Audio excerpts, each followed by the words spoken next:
अस्सलाम वालेकुम वरहमतुल्लाहि वबरकातुहू। हाँ जी, क्या हाल चाल है? ठीक ठाक है। और मेरी आवाज़ आप लोगों तक आ रही है?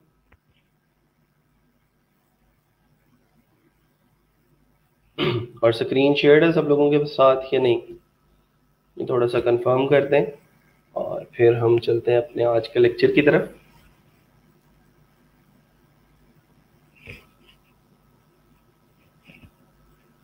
वालेकुम अस्सलाम।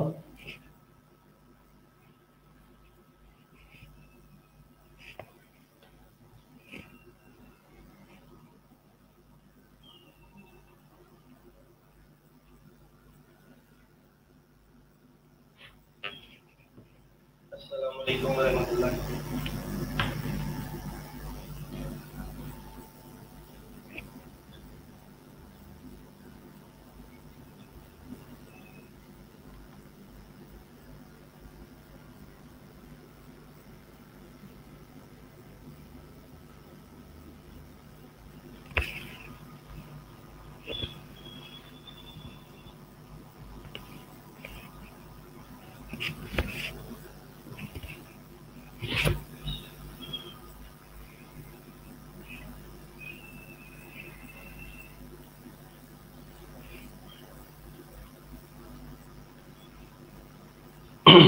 ठीक है,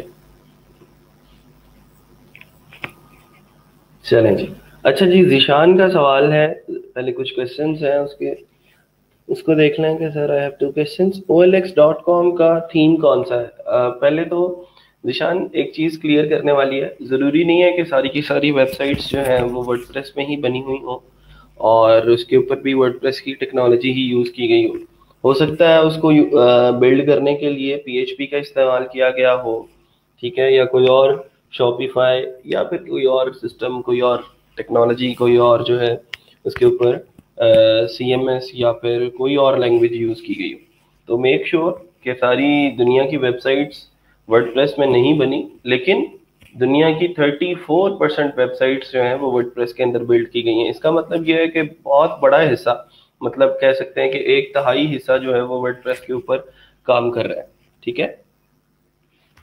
और दूसरा ये क्वेश्चन है कि क्या हम अपनी वेबसाइट बना के उसको एडसेंस के साथ लिंक करेंगे? तो ज़ीशान, मुख्तलिफ नौइयत की वेबसाइट्स होती हैं, ठीक है। और मुख्तलिफ नौइयत की वेबसाइट्स का मतलब ये है कि कुछ वेबसाइट्स ऐसी होती हैं कि उनको हमें एडसेंस के साथ लिंक करना पड़ता है, जैसे मैंने आप लोगों को क्यूटीन दिखाई थी या फिर हूट रैबिट दिखाई थी, ठीक है। ये जो वेबसाइट्स हैं ये एडसेंस से अर्निंग करती हैं। और कुछ वेबसाइट्स जो अमेजोन एफिलिएट वेबसाइट्स हैं या फिर आपकी कोई ई कॉमर्स वेबसाइट है उसके ऊपर हमें एडसेंस को यूज़ करने की ज़रूरत नहीं पड़ती, जहाँ पे आपको ये इस किस्म की कुछ एड्स वगैरह नज़र आ रही हैं, ठीक है, जो गूगल एड्स होती हैं या फिर ये एड्स नज़र आ रही हैं, इसका मतलब वो वेबसाइट्स एडसेंस से पैसे कमा रही है। लेकिन अगर कोई वेबसाइट ऐसी है जो अपनी प्रोडक्ट सेल करती है और वहाँ पे अपनी प्रोडक्ट की प्राइसेस वगैरह मेंशन करती है, इसका मतलब ये है कि वो एक ई कॉमर्स वेबसाइट है और वो लोग एडसेंस से अर्निंग नहीं कर रहे बल्कि अपनी प्रोडक्ट्स को बेचते हैं मार्केट के अंदर और उन प्रोडक्ट्स के ऊपर मुनाफा कमाते हैं। फिर उसके बाद ये डेपर डॉट रिव्यूज की एग्जांपल दी थी आप लोगों को। प्रोडक्ट्स यहाँ पे भी लगी हुई हैं लेकिन यहाँ पे उनकी प्राइस मेंशन नहीं है। हाँ, अलबत्ता एक रिव्यू मेंशनड है। उस रिव्यू के अंदर बताया गया है कि आपके लिए कौन सी प्रोडक्ट जो है वो बेस्ट होगी, आप उसको जाके अमेजोन से बाय कर सकते हैं। क्योंकि हमारी वेबसाइट अमेजोन से एफिलिएटेड होगी, तो जैसे ही वो बंदा अमेजोन से जाके हमारी चीज को, उस प्रोडक्ट को बाय करेगा, हमें उस प्रोडक्ट का कमीशन जो है वो मिल जाएगा।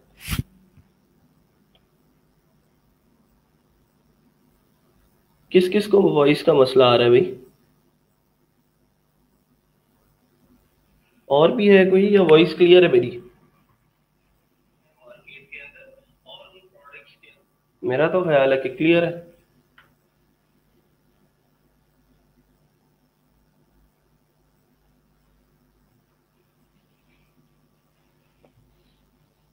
जिशान, आपको फ्री थीम्स भी मिल जाएंगे, थोड़ा सा सर्च करें मेरे पास, अगर कोई इसके रिलेटेड जो है वो थीम हुआ तो मैं आपको दे दूंगा।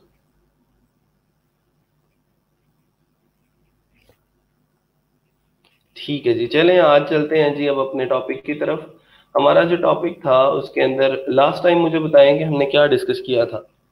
क्लास में लास्ट टाइम क्या डिस्कशन हुई थी, टॉपिक क्या था और क्या चीज़ें पढ़ाई गई थी।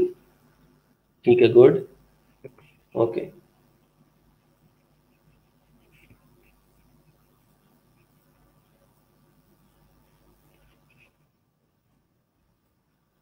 फाइवर तो नहीं पढ़ा last time. I think so profiles आप लोगों की रिव्यू की थी, फ्राइडे का दिन होता है तो फ्राइडे को आप लोगों का फ्रीलांसिंग के ऊपर हम काम करते हैं और प्रोफाइल्स रिव्यू करते हैं। हाँ, वर्डप्रेस इंस्टॉलेशन पड़ी थी, तो वर्डप्रेस इंस्टॉलेशन में अभी किसी को अगर कोई मसला है तो वो बता दें। वर्डप्रेस इंस्टॉलेशन सब लोगों की हो चुकी है। अभी तक कौन कौन ऐसे लोग हैं जिन्होंने वर्डप्रेस इंस्टॉल नहीं किया या फिर उनको मसला आ रहा है वर्डप्रेस की इंस्टॉलेशन में?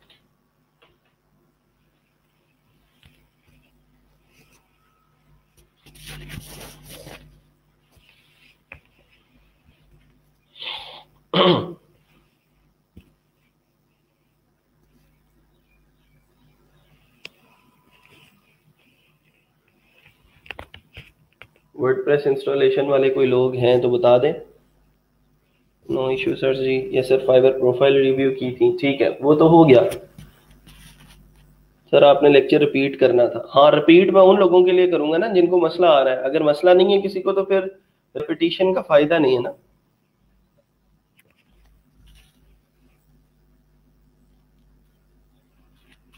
अच्छा, ठीक है।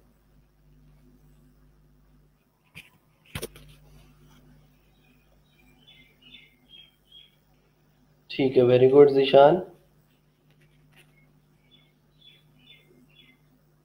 वर्डप्रेस की लाइव होस्टिंग रिपीट कर दें, ठीक है। प्लगइन्स और थीम इंस्टॉल नहीं होते, अपडेशन फेल्ड, बाकी चलता है। हाँ जी, वो लोकल होस्ट के ऊपर साजिद मसला आएगा, मैंने आप लोगों को बताया था कि लोकल होस्ट जो है वो मसले करता है इस तरह के। तो क्योंकि वर्डप्रेस एक हैवी सीएमएस है थोड़ा सा, उसके ऊपर आपने बड़ी बड़ी बिजनेस वेबसाइट्स बनानी होती हैं। तो जब आप प्लगइन्स वगैरह, अच्छे प्लगइन्स और हैवी किस्म के थीम्स इंस्टॉल करने की कोशिश करते हो तो लोकल होस्ट पर बैठ जाता है।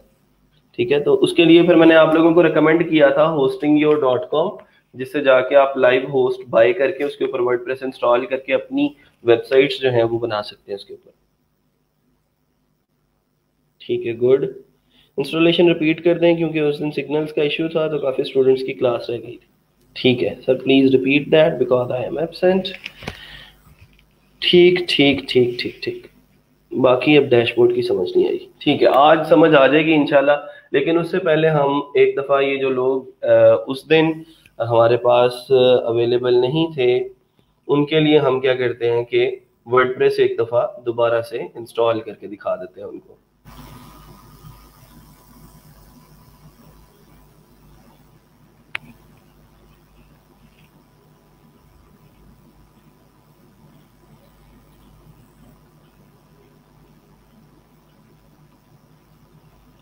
अच्छा जी, तो वर्डप्रेस इंस्टॉलेशन हम दोबारा से करने लगे हैं। अभी भी तकरीबन हमारे पास 45 स्टूडेंट्स अवेलेबल हैं। तो इस लेक्चर को, अब इस टॉपिक को मैं दोबारा से रिपीट नहीं करूंगा। कुछ टाइम के लिए 10 मिनट का टाइम लगेगा, बस उसमें हमने वर्डप्रेस इंस्टॉल कर लेना। ठीक है, तो इसको ज़रा गौर से देखिएगा और इसको साथ साथ आप लोग चाहें तो इम्प्लीमेंट भी कर सकते हैं। मैं क्या करता हूँ, पहले ज़रा वो जो पुराना सारा डेटा था उसको हम ख़त्म कर लेते हैं ताकि आप लोगों को कोई कंफ्यूजन ना रहे। हम यहाँ पे कर रहे हैं जी, सबसे पहले जा रहे हैं wordpress.org पे। पहला स्टेप क्या है, हमने एक वेबसाइट खोलनी है जिसका नाम है wordpress.org। जिस वेबसाइट के ऊपर से हम वर्डप्रेस का जो सेटअप है उसको डाउनलोड करेंगे। गेट वर्डप्रेस पे क्लिक किया और डाउनलोड वर्डप्रेस 5.5। तो ये वर्डप्रेस जो है वो डाउनलोड होना शुरू हो गया यहाँ पे। जैसे ही ये डाउनलोड होगा हम इसको ओपन करेंगे और कॉपी कर लेंगे एच टी, जो एच टी डॉक्स का फोल्डर है हमारा, उसके अंदर।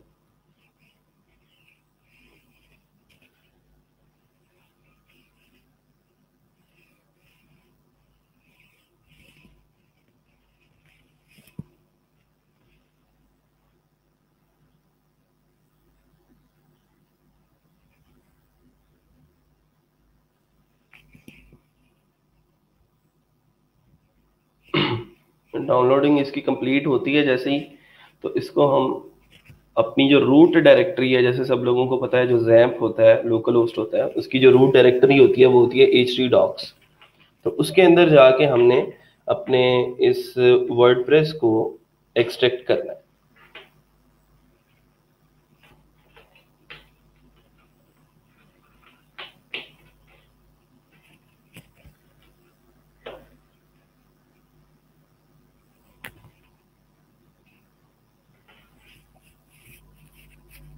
चलो भाई, चलो चलो, शाबाश, जल्दी करो।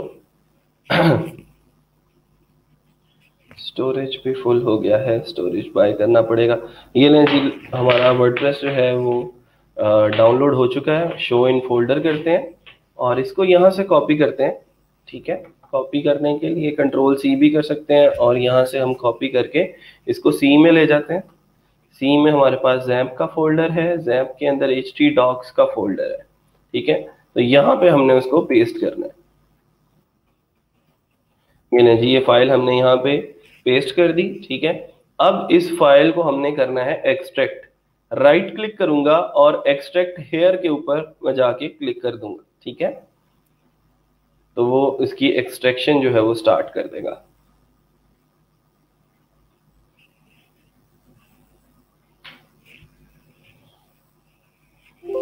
लें जी, इसकी एक्सट्रैक्शन हो चुकी है और हमारे पास यहाँ पे एक फोल्डर बन गया है ये वर्डप्रेस के नाम का। ठीक है, ये वर्डप्रेस के नाम का फोल्डर है और इसके अंदर ये सारी की सारी फाइल्स हमारे पास मौजूद है। अब हमने इसको जो है वो वहां पे कैसे कॉल करना है उसको देखते हैं जरा। हम लोकल होस्ट की जो सर्विसेज हैं वो स्टार्ट करेंगे।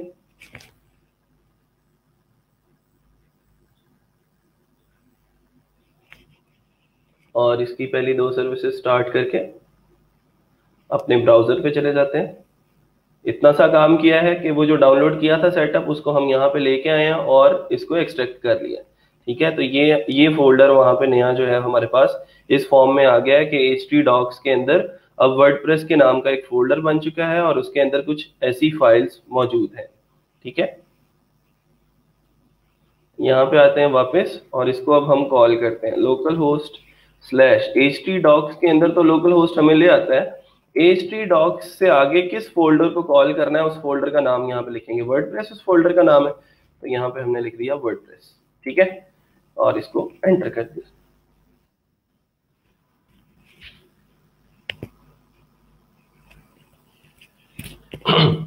तो इसकी इंस्टॉलेशन जो है वो स्टार्ट हो जाएगी यहाँ से, और कुछ स्टेप्स हैं हम उनको फॉलो करेंगे और उसके बाद वर्डप्रेस की इंस्टॉलेशन जो है वो कंप्लीट हो जाएगी। तो सबसे पहले वो हमसे लैंग्वेज पूछ रहा है कि आप किस लैंग्वेज के अंदर वर्डप्रेस इंस्टॉल करना चाहते हैं। तो हम उसको कहेंगे कि भाई इंग्लिश में ही करना है, जाहिर बात है, हम इंग्लिश ही जानते हैं, फ्रेंच और लातीनी जुबान तो हमें आती नहीं है।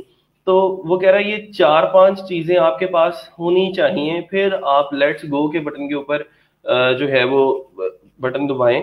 पहले मेक श्योर कर लें कि आपके पास ये 4 चीजें हैं। एक डेटाबेस, उस डेटाबेस का नाम हमने इसको देना है। क्यों? क्योंकि वर्डप्रेस को हमने किसी न किसी डेटाबेस के साथ कनेक्ट करना होता है और हम वर्डप्रेस के अंदर डायनामिक वेबसाइट्स बनाते हैं। तो डायनामिक वेबसाइट्स बनाते हुए हमें फ्रंट एंड और बैक एंड दोनों को देखना पड़ता है। तो वर्डप्रेस का जो हुसन है वो ये है कि हमने सिर्फ डेटाबेस की कनेक्टिविटी मेक श्योर करनी होती है, बाकी डेटाबेस के अंदर जितनी भी चेंजिंग्स करनी होती हैं वो वर्डप्रेस खुद से मैनेज करता है। हमने सिर्फ फ्रंट एंड से ड्रैग एंड ड्रॉप से अपनी वेबसाइट्स को डेवलप करते जाना है, डिजाइन करते जाना है। तो ये डेटाबेस का नेम हमारे पास कैसे आएगा? डेटाबेस पहले बनानी पड़ेगी और उसका नाम कोई ना कोई रखना पड़ेगा। तो डेटाबेस बनाने के लिए मैं चलता हूँ लोकल होस्ट स्लैश php माई एडमिन के अंदर। लोकल होस्ट स्लैश php माई एडमिन, उसको मैं एंटर करूंगा तो मेरे पास डेटाबेसेस को मैनिपुलेट करने का एक इंटरफेस खुल जाएगा, जिसके अंदर जाके मैं डेटाबेस क्रिएट कर सकता हूँ, उसके अंदर टेबल्स क्रिएट कर सकता हूँ, टेबल्स के अंदर डेटा इंसर्ट कर सकता हूँ, डिलीट कर सकता हूँ, अपडेट कर सकता हूँ एंड सो ऑन। तो मैं यहाँ पे आके न्यू के ऊपर क्लिक करता हूँ। न्यू के ऊपर क्लिक किया और मैंने वर्ड कोई भी नाम दे दिया उसको, उस डेटाबेस को कोई भी नाम दे दिया। आप अपना नाम, अपने नाम के ऊपर भी उसका नाम रख सकते हैं। तो वर्डप्रेस मैंने उसका नाम रखा और इसको मैंने यहाँ से क्रिएट कर दिया। वो कहता है जी डेटाबेस हैज बीन क्रिएटेड, इतना सा काम था पीएचपी माई एडमिन का, वो काम हो गया खत्म। अब आ जाते हैं वापस, लेट्स गो करते हैं, और जहां पे वो डेटाबेस का नाम पूछता है वहां पे हमने अपनी डेटाबेस का नाम देना है। वो अल्लाह की तरफ से उसने वर्डप्रेस लिखा हुआ है, हमारी जो भी डेटाबेस का नाम हम रखेंगे वो हमने यहाँ पे लिखना है वर्डप्रेस। यूजर नेम के अंदर आप लिखेंगे रूट, ठीक है। यूजर नेम के अंदर रूट इसलिए लिखेंगे क्योंकि बाय डिफॉल्ट लोकल होस्ट की जो डेटाबेस होती है, इसको लॉगिन करने के लिए जो यूजर नेम और पासवर्ड होता है वो रूट होता है। यूजर नेम रूट होता है और पासवर्ड होता है ब्लैंक, बिल्कुल कुछ भी नहीं लिखना उसके अंदर, आपने पासवर्ड भी नहीं लिखना, ठीक है, आपने ब्लैंक छोड़ देना, खाली छोड़ देना उसको। डेटाबेस होस्ट को भी आपने नहीं चेंज करना और टेबल के प्रीफिक्स को भी चेंज नहीं करना, और सबमिट कर देना। ठीक है जी, सबमिट कर दिया। वो कहता है कि you have made it through this part of the installation, WordPress now communicate with your database। वो कहता है कि database आपकी connect हो चुकी है WordPress के साथ। if you are ready, time now to run the installation। तो रन करते हैं जी इंस्टॉलेशन को, और अपनी जो साइट की कुछ बेसिक सेटिंग्स हैं उनको हम देख लेते हैं कि वो हमने क्या रखनी है। जैसे साइट का टाइटल हम अपनी मर्जी से कोई भी रख लेते हैं, हम साइट का टाइटल रख लेते हैं जी टेस्ट वेबसाइट, ठीक है, अपनी मर्जी, आप अपना स्कूल मैनेजमेंट सिस्टम बना लें, कुछ भी बना लें। अच्छा, फिर उसके बाद आपने ये यूजर नेम और पासवर्ड जो लिखना होता है, ये हम इसलिए लिखते हैं कि हमने जब हम अपने वर्डप्रेस के डैशबोर्ड को लॉगिन करेंगे एज ए एडमिन, तो हम यहाँ पे यूजर नेम और पासवर्ड अपनी मर्जी से कुछ भी रख लेते हैं। आप अपनी मर्जी से यहाँ पे सुफियान रख लें, ठीक है, और पासवर्ड में भी कुछ लिख लें आप अपनी मर्जी से। सेम ये लोकल होस्ट है, तो लोकल होस्ट के वर्डप्रेस को आपके अलावा कोई और तो एक्सेस कर नहीं सकता, ठीक है, तो इसलिए टेंशन की जरूरत नहीं है। इसको मैंने ईमेल दिया और इंस्टॉल वर्डप्रेस के ऊपर क्लिक कर दिया। इसको भी आपने चेक करना है कर दें, नहीं करना ना करें, लोकल होस्ट के ऊपर इसका कोई फर्क नहीं पड़ता। हाँ, अलबत्ता अगर आप लाइव सर्वर के ऊपर काम कर रहे हो, तो अगर आप चाहते हो कि मैं जो भी वर्डप्रेस की वेबसाइट के ऊपर कंटेंट डाल रहा हूँ, गूगल उसको सर्च इंडेक्स के अंदर जो है वो उसकी इंडेक्सिंग ना करे, सर्च रिजल्ट्स के अंदर उसके रिजल्ट्स ना आए, तो आप उसको डिस्करेज कर देते हैं, ठीक है। लेकिन अगर चाहते हैं कि आप जो जो कंटेंट डाल रहे हैं वो गूगल की सर्चेज में आना शुरू हो जाए, तो फिर उसको टिक ना करें। इंस्टॉल वर्डप्रेस,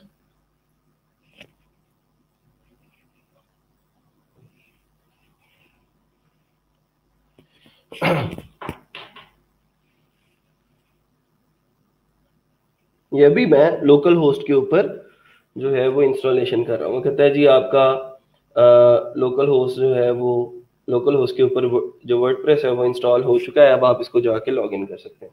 तो लॉगिन करेंगे हम उसी यूजर नेम और पासवर्ड से जो हमने उसकी इंस्टॉलेशन के टाइम पे रखा था, और लॉगिन।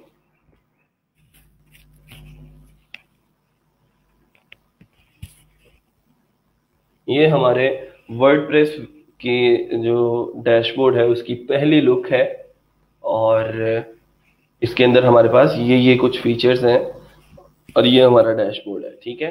तो इनको हमने जो है वो इसके जरिए मैनेज करना है। ये स्टेप्स सारे के सारे समझ में आ गए हैं। अगर किसी को अभी भी मसला है तो वो आप लोग बता सकते हैं। लाइव सर्वर के ऊपर हमने करना है, वो भी कर देता हूं मैं। ये हमने लोकल होस्ट के ऊपर इंस्टॉलेशन जो है वो कंप्लीट कर लिया है। अब मेरा ख्याल है कि किसी को कोई मसला नहीं होना चाहिए कि वर्डप्रेस का डैशबोर्ड हमने इंस्टॉल कैसे करना है, ये वर्डप्रेस हमने अपनी डोमेन के ऊपर कैसे इंस्टॉल करना है, अपने होस्ट पे, लाइव होस्ट पे या फिर लोकल होस्ट पे इंस्टॉल कैसे करना है। लाइव होस्ट वाला मैं अभी दोबारा से रिपीट कर देता हूँ। उस दिन किस डोमेन के ऊपर हमने लाइव सर्वर इंस्टॉल किया था, याद है किसी को? कौन सी डोमेन थी, मुझे याद करवा दें ताकि मैं उसी के ऊपर जाऊं। rankme.today थी शायद।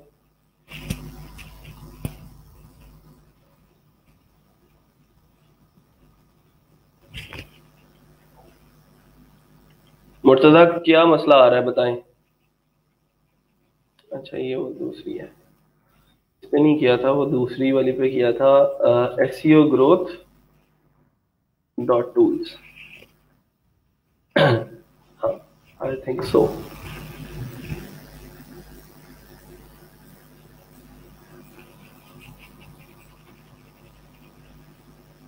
हाँ, ठीक है। अच्छा, इसको अब मैं इसके ऊपर जो ऑलरेडी वर्डप्रेस इंस्टॉल हुआ है इसको मैं जो है वो अनइंस्टॉल करके दोबारा से इंस्टॉल कर देता हूँ। तो सबसे पहले आप जब भी कोई लाइव होस्ट खरीदते हैं, जारी बात है उसके साथ कोई डोमेन भी आप बाय करते हैं, और मैंने जो डोमेन बाय की है इस दफ़ा आप लोगों को कह लें कि वर्डप्रेस इंस्टॉल करवाने के लिए, असल में तो ये किसी और चीज़ के लिए बाय किया है, लेकिन आप लोगों की प्रैक्टिस में करवा रहा हूँ कि लाइव सर्वर पे भी आप लोग कर सकें। तो SEO growth डॉट टूल्स के नाम से एक वेबसाइट है। आप लोगों ने क्या करना है, जो भी आपकी वेबसाइट होगी उसका डोमेन नेम लिखना है और /cpanel के अंदर चले जाना है। cpanel क्या होता है, कंट्रोल पैनल बोलते हैं, और इसका यूजर नेम और पासवर्ड वो होस्टिंग जो वाला जो जिसे आप होस्टिंग बाय करेंगे वो आपको यूजर नेम और पासवर्ड जो है वो इसका दे देगा। उस यूजर नेम और पासवर्ड को आप यहाँ पे लिखेंगे और लॉग इन कर लेंगे।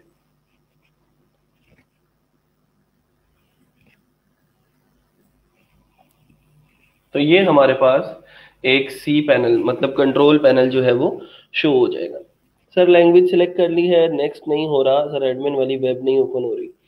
वो PHP माई एडमिन है, ठीक है। आप लोकल होस्ट /PHP माई एडमिन लिखेंगे तो फिर वो ओपन होगा।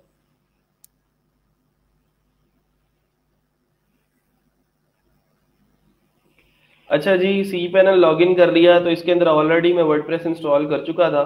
तो सबसे पहले हमने क्या करना है, इस सी पैनल के अंदर हमने सबसे नीचे चले जाना है। तो ये हमारे पास सॉफ्ट क्लॉज ऐप इंस्टॉलर वाला एक सेक्शन है। इसके अंदर एक वर्डप्रेस वाला आइकॉन बना हुआ होगा, उसके ऊपर मैं क्लिक करता हूँ और यहाँ से मैं वर्डप्रेस इंस्टॉल नाउ करके तो वर्डप्रेस इंस्टॉल कर सकता हूँ। लेकिन मेरे पास इस डोमेन के ऊपर ऑलरेडी वर्डप्रेस इंस्टॉल्ड है, तो दोबारा मैं नहीं कर सकता जब तक मैं इसको रिमूव ना कर दूं। तो यहाँ से क्रॉस के ऊपर क्लिक करके मैं इसकी जो पुराना वर्डप्रेस था, मतलब सारी की सारी साइट का जितना भी कंटेंट था वो मैं रिमूव कर देता हूँ। जितना भी कंटेंट अपलोड किया होगा, जितनी भी डिजाइनिंग की होगी, वो सारी की सारी रिमूव हो जाएगी और मेरी वेबसाइट दोबारा से ब्लैंक हो जाएगी। अब देखते हैं वो कैसी लग रही है। तो देखें जी, अब वो SEO growth डॉट टूल्स हो तो गया है अनइंस्टॉल, ठीक है। इसको मैं यहाँ पे खोलता हूँ, कुकीज वगैरह सेव होती हैं, ठीक है। तो ये देखें अभी मेरी वेबसाइट जो है वो एक एरर शो कर रही है और वो एरर है additionally 403 forbidden error was encountered. ये एरर क्यों आता है, ये एरर तब आता है जब हमने अपनी वेबसाइट के ऊपर कोई वर्डप्रेस या फिर कोई PHP की फाइल नहीं रखी होती, या फिर हमने वर्डप्रेस इंस्टॉल नहीं किया होता, ठीक है। तो अब हमने क्या करना है, दोबारा से वर्डप्रेस जब इंस्टॉल करना है तो उसके लिए कहाँ पे जाना है हमें, दोबारा से मैं फिर बता रहा हूँ कि सी पैनल है हमारा ये वाला पेज, ठीक है, कंट्रोल पैनल। इसके लास्ट पे जाएंगे तो हमें ये वर्डप्रेस मिलेगा, इसके ऊपर क्लिक करेंगे तो इंस्टॉल नाउ के ऊपर जैसे ही क्लिक करेंगे तो एक फॉर्म हमारे पास खुल जाएगा और उस फॉर्म को फिल करके हम वर्डप्रेस इंस्टॉल कर सकते हैं। यहाँ से हम वर्जन सेलेक्ट करेंगे कि वर्डप्रेस का हम कौन सा वर्जन इंस्टॉल करना चाहते हैं। तो ये हमने लेटेस्ट वर्जन इसका इंस्टॉल कर लिया, ठीक है। और फिर उसके बाद HTTPS ये हमारा डोमेन नेम सेलेक्ट होगा। अगर मल्टीपल डोमेन्स हमने अपनी इस होस्टिंग के अंदर अटैच किए हैं तो फिर हम अपनी मर्जी से उस डोमेन के ऊपर वर्डप्रेस इंस्टॉल कर सकते हैं। और फिर अगर हम किसी डायरेक्टरी के अंदर वर्डप्रेस इंस्टॉल करना चाहते हैं तो हम उसका नाम यहाँ पे रखेंगे और देन फिर हम उसको कॉल किया करेंगे SEO growth dot tools /WP। लेकिन मैं ऐसा नहीं चाहता कि वो WP की डायरेक्टरी में हमारा वर्डप्रेस इंस्टॉल हो, इसलिए मैं SEO growth डॉट टूल्स जो हमारी मेन वेबसाइट है उसी के ऊपर वर्डप्रेस इंस्टॉल करना चाहता हूँ। तो यहाँ से यूजर नेम और एडमिन पासवर्ड रखेंगे जिससे हम जो है वो लॉग इन कर सकते हैं अपने वर्डप्रेस एडमिन को, ठीक है। तो मैं यहाँ से इसको कोई भी यूजर नेम और पासवर्ड दे देता हूँ जिसकी मदद से मैं इसको लॉग इन कर सकूँ बाद में।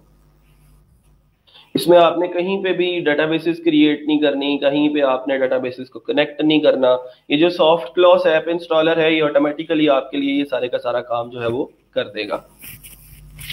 यहाँ से लैंग्वेज सेलेक्ट करते हैं। यहाँ से अगर आपने कोई प्लगइन्स इंस्टॉल करने हैं तो कर लें। क्लासिक एडिटर एक एडिटर है जिसकी मदद से आप वर्डप्रेस की पोस्ट पेजेस और सारी की सारी चीजें जो है उनको एडिट कर सकते हो। तो हम पुराने लोग हैं तो हम यही क्लासिक एडिटर ही यूज करते हैं, ठीक है। आजकल गटनबर्ग एडिटर भी आया हुआ है, वो भी एक अच्छा एडिटर है, आप लोग चाहें तो उसको भी यूज कर सकते हैं। लेकिन इसके अंदर कुछ ज्यादा आसानी से फंक्शनैलिटीज जो है वो डिस्क्राइब होती हैं, इसलिए मैं इसी को प्रेफर करता हूँ। यहाँ से कोई ईमेल अपना दे दें और इंस्टॉल के ऊपर क्लिक कर दें तो आपके लाइव सर्वर के ऊपर वर्डप्रेस इंस्टॉल होना शुरू हो जाएगा। ले जी, अब हमारी ये वेबसाइट है, ठीक है, SEO growth डॉट टूल्स के नाम से। और अगर मैंने इसका एडमिन पैनल एक्सेस करना होगा तो मैं क्या करूंगा, इसके आगे स्लैश लिखूंगा। वर्डप्रेस का एडमिन पैनल मैंने एक्सेस करना है, तो वर्डप्रेस मींस WP और एडमिन पैनल माइनस एडमिन। ठीक है, तो कैसे एक्सेस करेंगे? SEOgrowth.tools मेरी वेबसाइट का नाम, /WP माइनस एडमिन। तो यहाँ पे हम उसको क्या करेंगे कि यूजर नेम और पासवर्ड देंगे जो भी हमने उसको दिया हुआ होगा और लॉगिन कर लेंगे। नहीं जी, तो ये हमारी अब लाइव सर्वर जो था उसके ऊपर भी हमारी जो वर्डप्रेस है वो इंस्टॉल हो चुका है।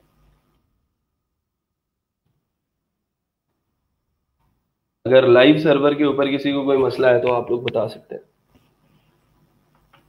क्लियर है यहां तक?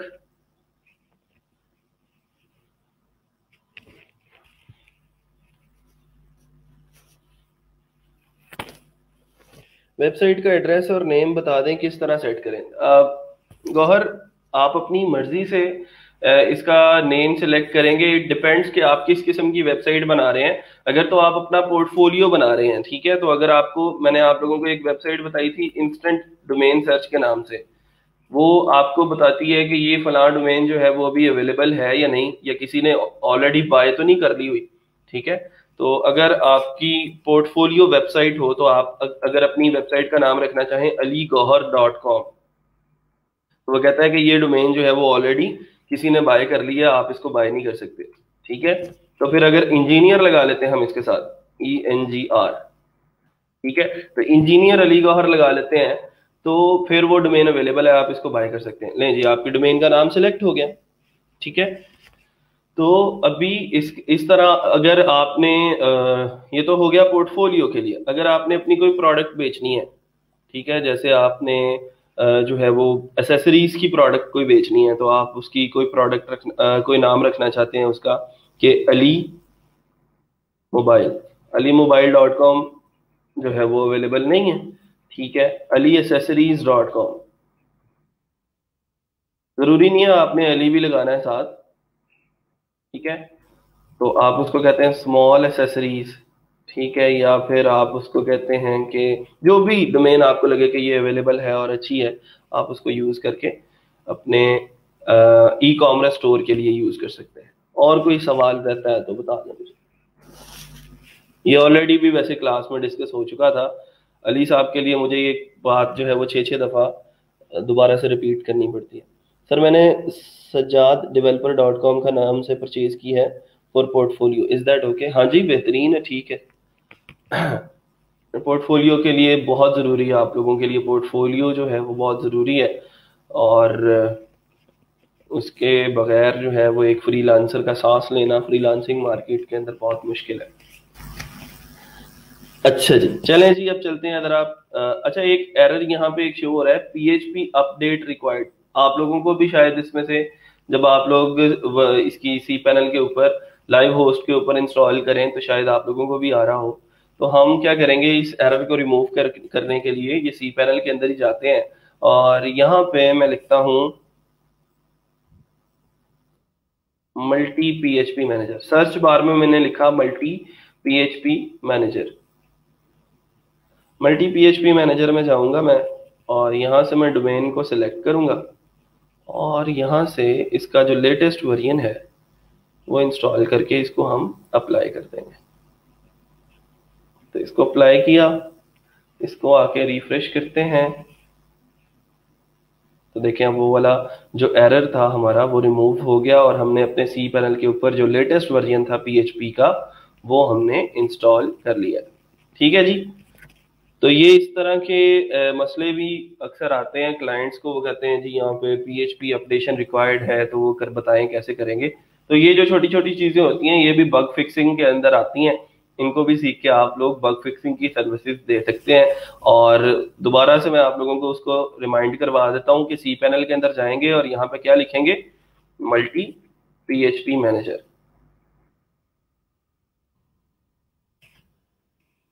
मल्टी PHP मैनेजर के ऊपर क्लिक करेंगे, हमारे पास एक पेज खुल जाएगा, और उस पेज के ऊपर हम अपनी डोमेन को सिलेक्ट करेंगे जिस डोमेन के ऊपर हमने लेटेस्ट वर्जन इंस्टॉल करना है, और यहाँ से हम लेटेस्ट वर्जन जो भी होगा 7.4 अभी फिलहाल चल रहा है, उसको हम सिलेक्ट करके अप्लाई कर देंगे।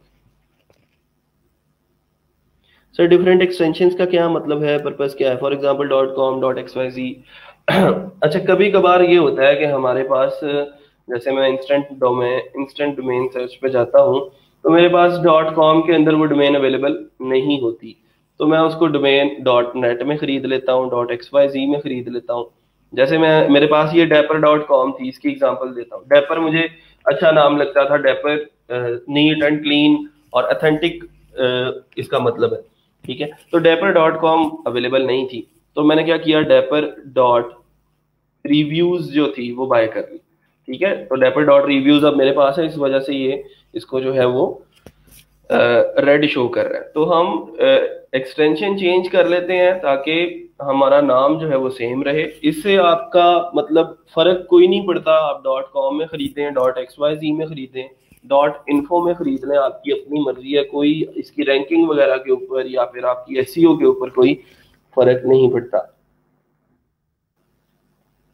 हाँ जी, ठीक है जी, बेहतरीन है, सही है। तो अब हम चलते हैं जी जरा इसके डैशबोर्ड की तरफ, इसको एक्सप्लोर करते हैं और देखते हैं कि कौन कौन सी चीजें हैं जिसके अंदर जाके हम मुख्तलिफ किस्म के काम जो है वो कर सकते हैं। ठीक है, तो सबसे पहले हम जो हमारा पहला सेक्शन है, मैं पहले आपको अपनी साइट जो अभी फिलहाल कैसी नजर आ रही है उसको देख लेते हैं। ठीक है जी, ये बिल्कुल एक ब्लैंक साइट है जिसके ऊपर एक पोस्ट है हेलो वर्ल्ड की बाय डिफॉल्ट। तो पोस्ट के अंदर जाते हैं। पोस्ट, जाहिर बात है, नाम से जाहिर है कि हमने अपनी वेब, जो वर्डप्रेस वेबसाइट है उसके ऊपर पोस्ट लगानी होती है। सर कुछ वेबसाइट्स फ्री डोमेन भी ऑफर करती हैं, वो क्या होती हैं? इंजीनियर साहब, मैं ऐसी वेबसाइट्स जो है वो रेकमेंड नहीं करता। एक वेबसाइट है 00 वेब होस्ट के नाम से, लेकिन फिर वो आपकी डोमेन नेम के अंदर आ रहा होता है Ali Gauhar 00 web host dot XYZ dot आगे कुछ समथिंग लाइक दैट। तो वो आपके ये पोर्टफोलियो के ऊपर, आपकी ई कॉमर्स के ऊपर, रैंकिंग के ऊपर जो है वो बहुत बुरा असर डालती हैं। ठीक है, तो इस तरह जो है वो चीजें आप लोगों ने नहीं करनी। फ्री वाला कोई भी सिस्टम मैं आप लोगों को रिकमेंड नहीं करूंगा।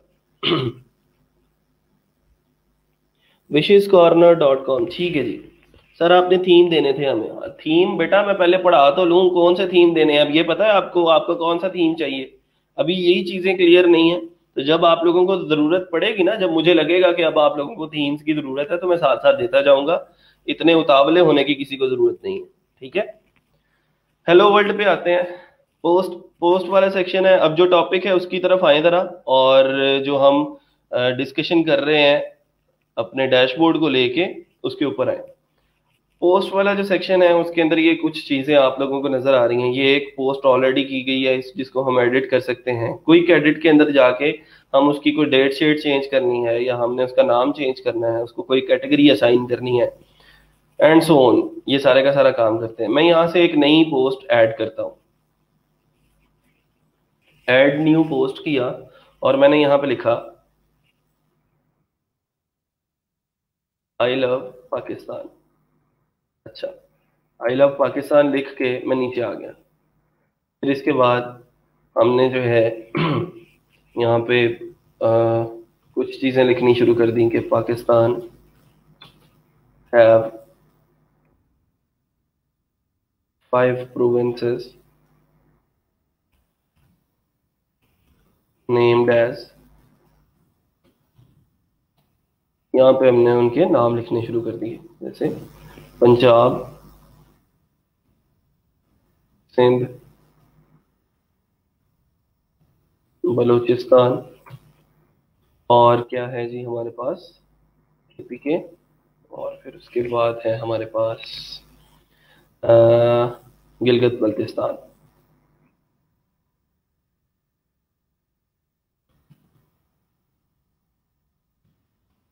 अच्छा, मैं इन सबको सिलेक्ट कर रहा हूँ यहाँ से। ये पंजाब तक का जो एरिया है इसको मैंने सेलेक्ट किया, और यहाँ से मैंने इसको बुलेट पॉइंट्स में डाल दी।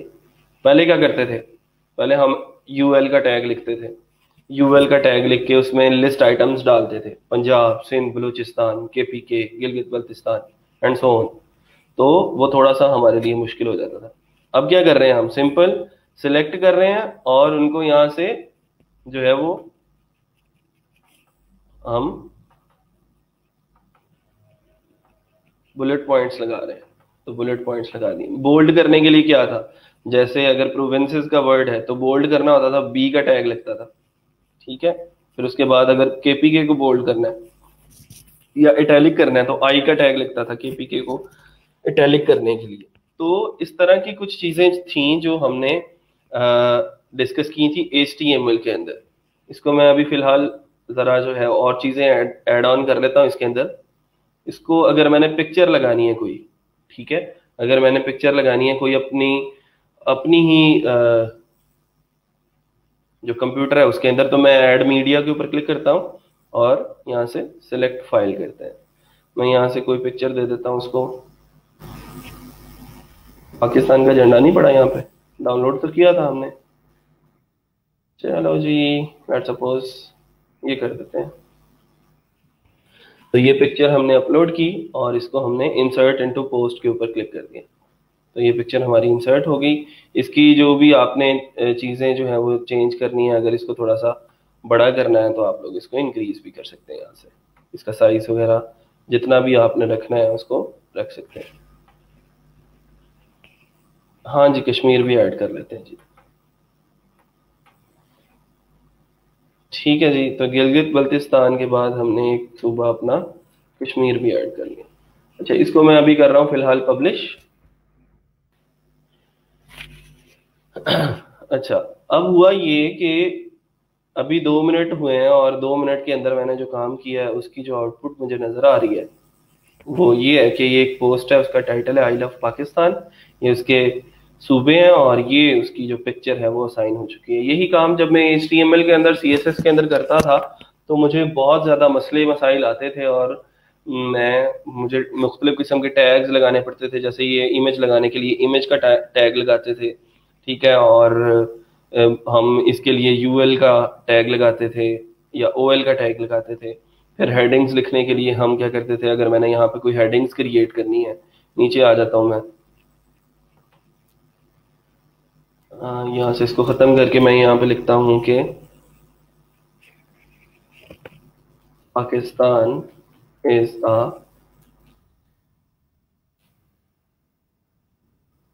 पीसफुल कंट्री, ठीक है। तो इसको मैंने सेलेक्ट किया और यहाँ से इसको पैराग्राफ की बजाय कह दिया कि ये हेडिंग 1 हुआ करेगा, तो ये हेडिंग 1 बन गई। अगर मैं हेडिंग 1 से इसको ख़त्म करके हेडिंग 2 बनाता हूँ तो ये हेडिंग 2 हो गया। इसको अपडेट करते हैं ज़रा पोस्ट को और यहाँ पे आते हैं, रिफ्रेश किया इसको तो देखें जी, Pakistan is a peaceful country.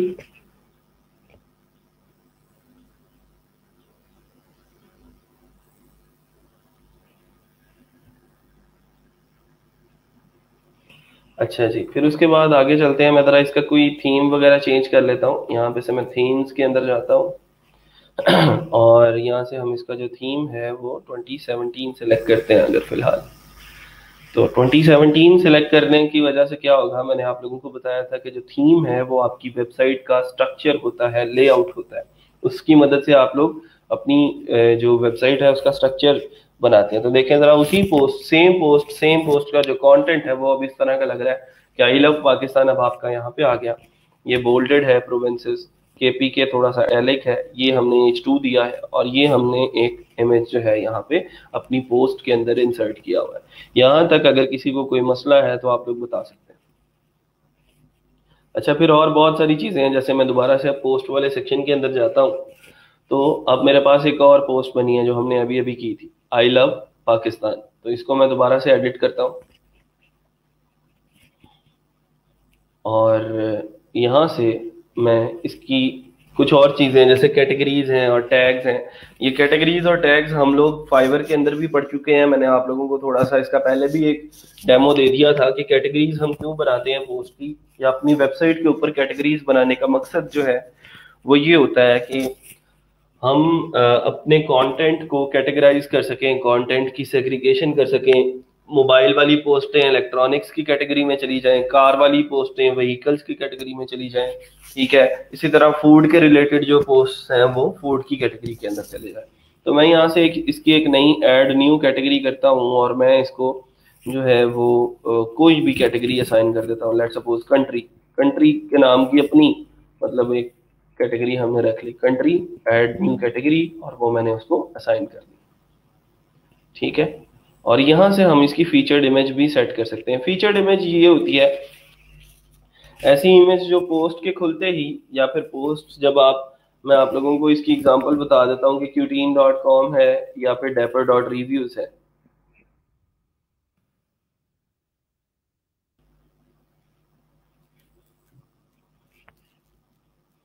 ठीक है, इसके ऊपर आप लोगों को ये पोस्ट नजर आ रही है, top 9 best hot plates to buy in 2020। तो ये सामने इसके साथ एक पिक्चर भी नजर आ रही है। अगर आपको ये पोस्ट नजर आ रही है कि top top 7 best husband pillows reviews 2020, तो उसके साथ ये पिक्चर नजर आ रही है, तो ये पिक्चर उसकी फीचर्ड इमेज है। इसी तरह आप लोग क्यूटीन के ऊपर आते हैं जब, तो कोट्स अबाउट मेंटल हेल्थ, तो ये मेंटल हेल्थ की पिक्चर फीचर्ड इमेज है। तो जो मेन इमेज होती है फीचर, उसको हम क्या बोलते हैं कि ये उसकी फीचर्ड इमेज है। तो मैं इसको जब क्लिक करता हूं तो सामने सबसे पहले जो पिक्चर नजर आती है हमें, वो फीचर्ड इमेज कहलाती है। तो इसी तरह हम हर एक पोस्ट को, वर्डप्रेस की हर एक पोस्ट को एक फीचर्ड इमेज जो है वो दे सकते हैं। तो उसको सेटअप करने के लिए मैं यहाँ पे जाता हूँ, सेट फीचर्ड इमेज, इसके ऊपर क्लिक किया, यहाँ से अपलोड किया फाइल्स को, सिलेक्ट फाइल, तो वो कंप्यूटर से सिलेक्ट करेंगे जो भी फाइल हमने देनी होगी। वो भी मेरे पास जो भी पिक्चर है मैं उसको असाइन करते जा रहा हूँ यहाँ से। तो इसको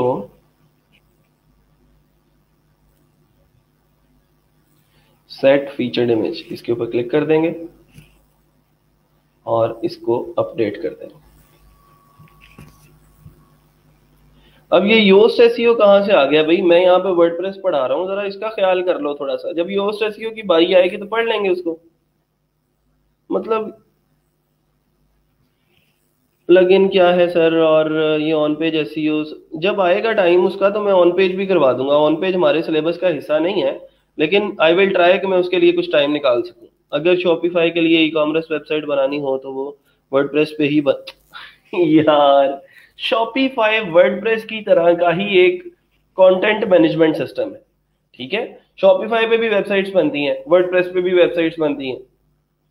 तो शॉपिफाई भी वेबसाइट बनाने के लिए यूज होता है, वर्डप्रेस भी वेबसाइट्स बनाने के लिए यूज होता है। ई कॉमर्स वेबसाइट बनानी है आपकी अपनी मर्जी है, वर्डप्रेस में बना लो, आपकी अपनी मर्जी है शॉपिफाई में बना लो।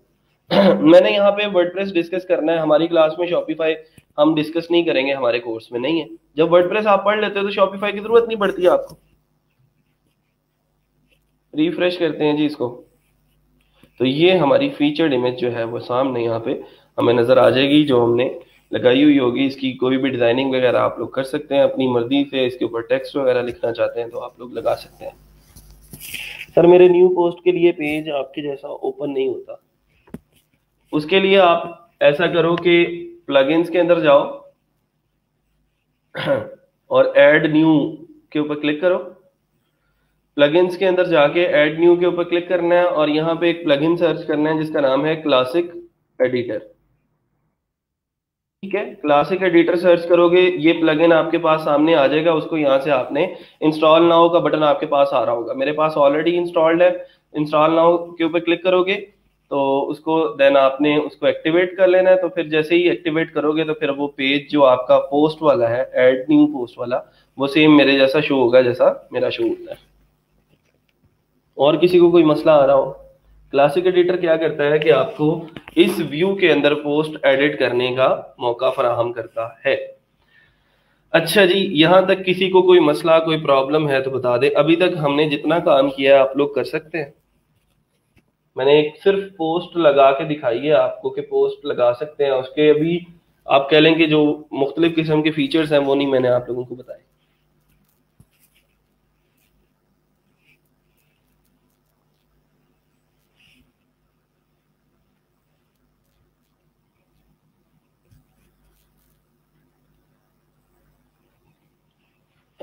यहां तक किसी को कोई प्रॉब्लम है तो बता दें, किसी स्टेप के अंदर कोई मुश्किल आई हो?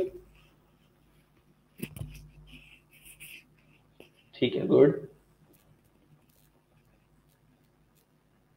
अच्छा जी, फिर ये पिक्चर है तो इस पिक्चर को आपने राइट अलाइन करना है, सेंटर लाइन करना है। ठीक है, आपकी अपनी मर्जी है, आप इसको यहाँ से मैनेज कर सकते हैं।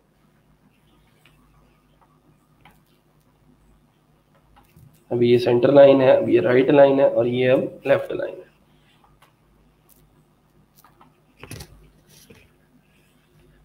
ठीक है, वेरी गुड।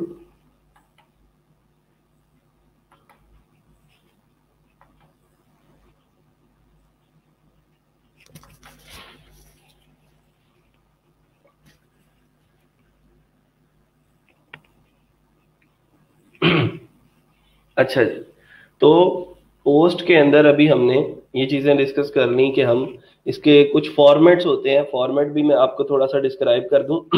हमने पोस्ट जब करनी होती है तो पोस्ट का मुख्तलिफ किस्म का ऑब्जेक्टिव होता है हर एक पोस्ट का।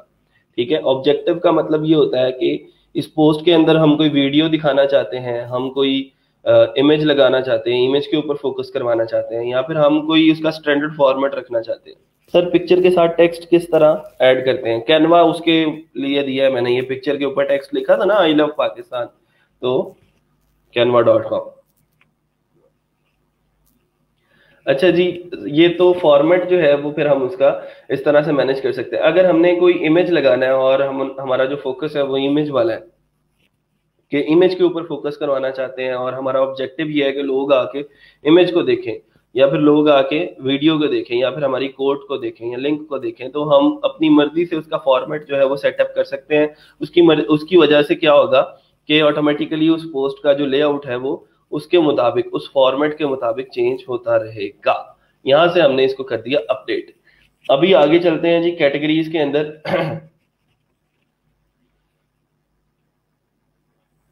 कैटेगरीज के ऊपर क्लिक किया।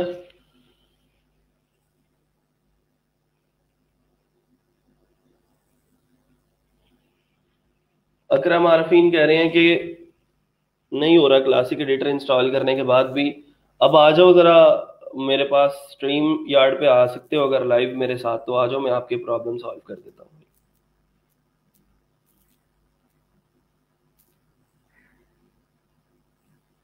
मुझे मैसेज करो, मैं आपको लिंक भेज देता हूँ।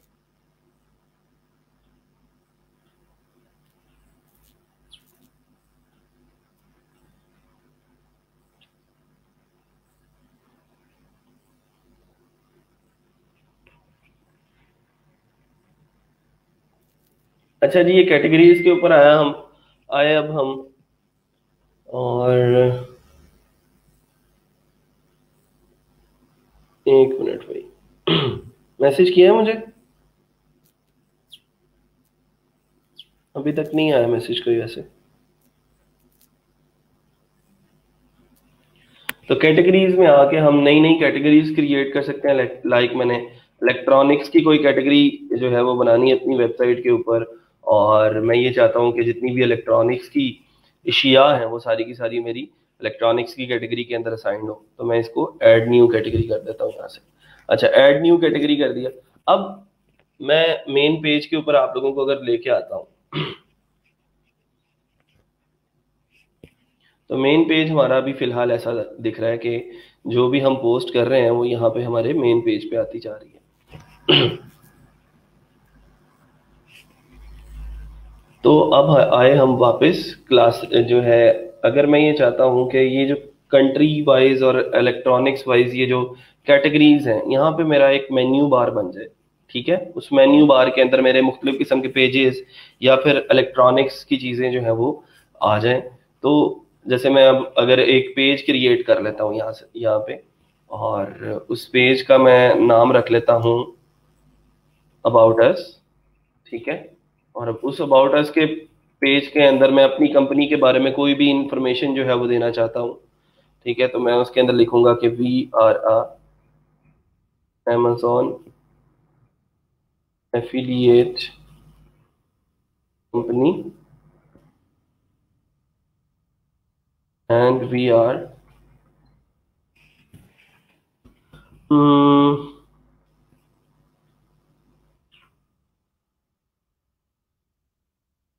जो भी कंटेंट आपने डालना है वो डाल सकते हैं।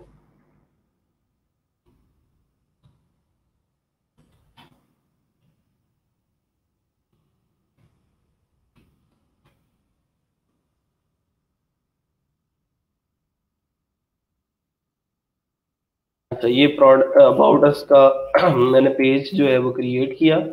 इतना सा टाइम लगता है जी पेज क्रिएट करने में। मैंने आप लोगों को शायद कभी दिखाया था, फाइबर उसके ऊपर लिखा हुआ था कि जी 10 पेजेस क्रिएट करेंगे। अब वो बाकी तो टेक्स्ट वगैरह उसने क्लाइंट ने आपको दे देना है और उसको बस आपने मैनेज करना है थोड़ा सा।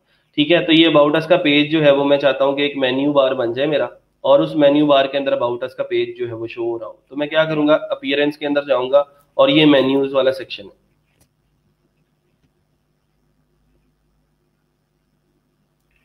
और मेन्यूज के अंदर जाके मैं यहाँ पे मेन्यू क्रिएट करता हूँ। सबसे पहले तो main menu create main menu उसका मैंने नाम रखा, अपनी मर्जी से कोई भी नाम रख सकते हैं आप इसका। और यहाँ से मैंने क्रिएट मेन्यू कर दिया। क्रिएट मेन्यू किया तो अब उसके ऊपर मैंने कौन कौन सी चीजें इंसर्ट करनी है। जैसे मैं कहता हूँ अबाउट अस का पेज जो है वो ऐड टू मेन्यू कर दो, तो ये अबाउट अस का पेज ऐड टू मेन्यू हो गया। इसकी मैंने यहाँ से डिस्प्ले लोकेशन भी सेटअप करनी है, तो मैं कहता हूँ टॉप मेन्यू जो है वो सेटअप कर दो इसको। तो सेव मेन्यू किया, तो यहाँ पे आए, रिफ्रेश किया इसको पेज को, तो देखें अब जरा ये मेरा एक मेन्यू बार क्रिएट हो चुका है और उसके ऊपर अबाउट अस का एक लिंक लग चुका है। अब मैं जब इसके ऊपर क्लिक करूंगा, यूजर आएगा मेरे अबाउट अस के पेज के ऊपर क्लिक करेगा, तो वो उसको वो वाला कंटेंट नजर आ जाएगा जो हमने अबाउट अस के पेज पे लिखा था। मैं दोबारा से वापस जाता हूँ। मैं ये चाहता हूँ कि जो कैटेगरीज है वो भी शो हो, जो हमने कैटेगरीज क्रिएट की थी। व्यू ऑल के ऊपर क्लिक किया, मैं चाहता हूँ कंट्री और इलेक्ट्रॉनिक्स ये दोनों कैटेगरीज भी शो हो। मैं ऐड टू मेन्यू करता हूँ तो ये दोनों कैटेगरीज भी शो होंगी। सेव मेन्यू किया, तो ये मेरा मेन्यू जो है वो अब और लेंथी हो गया जरा। ठीक है, अबाउट अस, कंट्री, इलेक्ट्रॉनिक्स। अच्छा, फिर उसके बाद मैं क्या करता हूँ, यहाँ पे आता हूँ। अल्लाह तो भला करे, अगर कोई पोस्ट भी शो करवानी है तो पोस्ट भी कर सकते हैं ना। आई लव पाकिस्तान की पोस्ट की थी, हेलो वर्ल्ड की पोस्ट की थी। वैसे आमतौर पे पोस्टें जो है वो मेन्यू के अंदर हम शो नहीं करवाते। तो मैं ये चाहता हूँ कि मैं पोस्ट के अंदर जाके ना एक नई कैटेगरी ऐड करूँ। ठीक है, नई कैटेगरी मैं ऐड करता हूँ मोबाइल फोन्स की, और उसकी पेरेंट कैटेगरी सेट कर देता हूँ इलेक्ट्रॉनिक्स, कि इलेक्ट्रॉनिक्स उसकी पेरेंट कैटेगरी है। और ऐड न्यू कैटेगरी के ऊपर क्लिक किया। अच्छा, फिर एक और मैंने कैटेगरी क्रिएट कर ली, उसका नाम रख लिया मैंने लैपटॉप्स, कि उसके ऊपर सिर्फ मैं लैपटॉप्स बेचा करूंगा। उसकी कैटेगरी भी इलेक्ट्रॉनिक्स ही रखी। तो ये मैंने दो सब कैटेगरीज क्रिएट करनी। ठीक है, और फिर दोबारा से अपीयरेंस के अंदर आके मैं मेन्यूज के अंदर आता हूँ, और यहाँ पे जो कैटेगरीज क्रिएट की थी नई वाली ये लैपटॉप्स और मोबाइल फोन्स, इसको भी मैंने ऐड टू मेन्यू कर दिया। अच्छा, सेव मेन्यू किया, तो अब देखते हैं हमारा मेन्यू कैसा बन चुका है। रिफ्रेश करते हैं इसको पेज को, तो देखें जी about us, country, electronics, laptops और मोबाइल फोन्स आ चुके हैं। लेकिन ये लैपटॉप्स और मोबाइल फोन्स भी इलेक्ट्रॉनिक्स ही हैं। तो मैं चाहता हूँ इलेक्ट्रॉनिक्स की सब कैटेगरी, मतलब ड्रॉप डाउन बन जाए ऐसे ना। इलेक्ट्रॉनिक्स के ऊपर हम हॉवर करें या क्लिक करें तो वो नीचे हमें लैपटॉप्स और मोबाइल फोन शो करवा दे। तो उसके लिए देखें क्या करना है। उसके लिए हमने इस लैपटॉप को थोड़ा सा ड्रैग करके लिख देना है, ऐसे आगे ड्रैग करके आगे। वो क्या होगा, इलेक्ट्रॉनिक्स के सब ऑप्शन में लैपटॉप्स और मोबाइल फोन्स आ जाएंगे। इसको हमने सेव किया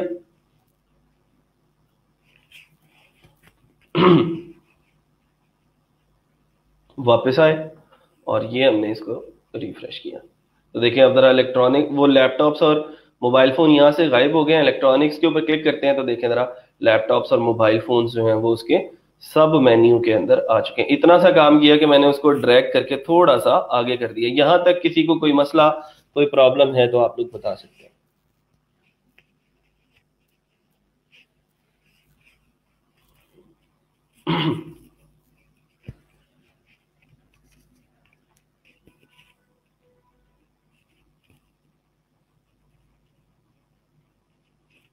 कोई प्रॉब्लम? मेन्यूज क्रिएट करके देखें जरा, जल्दी करें सब लोग, और मुझे बताएं कि मेन्यूज के अंदर आपने आइटम्स डाली हैं वो या नहीं। या अबाउट अस का पेज बनाएं एक, और कैटेगरीज क्रिएट करें इलेक्ट्रॉनिक्स की, लैपटॉप्स की और मोबाइल फोन्स की।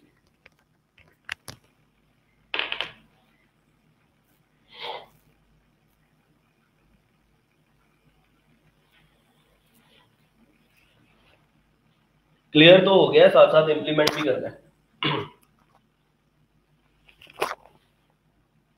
सर कोई यूजर कोई ऐड पोस्ट करना चाहे तो वो पेज क्रिएट करना भी बता दें। अभी नहीं होगा, उसके लिए ये होगा कि हमें उसका यूजर बनाना पड़ेगा, हमें एक log in sign up form बनाना पड़ेगा। ठीक है, और यूजर्स को एक्सेस देनी पड़ेगी कि वो हमें हमारी वेबसाइट के ऊपर आके क्या क्या काम कर सकते हैं। तो वो अभी मैं सिंपल वर्डप्रेस का डैशबोर्ड आप लोगों को बता रहा हूँ। अभी वो बड़ी चीजें हैं, थोड़ा सा उसके लिए आपको वेट करना पड़ेगा 1-2 वीक। अभी वर्डप्रेस का डैशबोर्ड सीख लें कि उसके अंदर कौन कौन से ऑप्शंस हैं और कैसी कैसी चीजें कहाँ कहाँ से जाके हम मैनेज कर सकते हैं।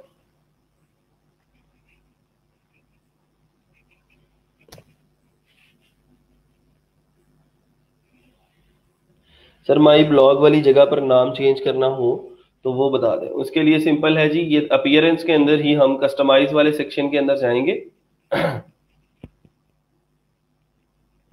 तो यहाँ से ये साइट आइडेंटिटी वाला ऑप्शन है मेरे पास। तो ये साइट टाइटल मैं चेंज करके माई ब्लॉग की बजाय मैं रखना चाहता हूँ ई रोजगार बैच 10। ठीक है, तो ये बैच 10 रख दिया और यहाँ पे हम उसकी कोई टैग लाइन लिख देते हैं। हम्म,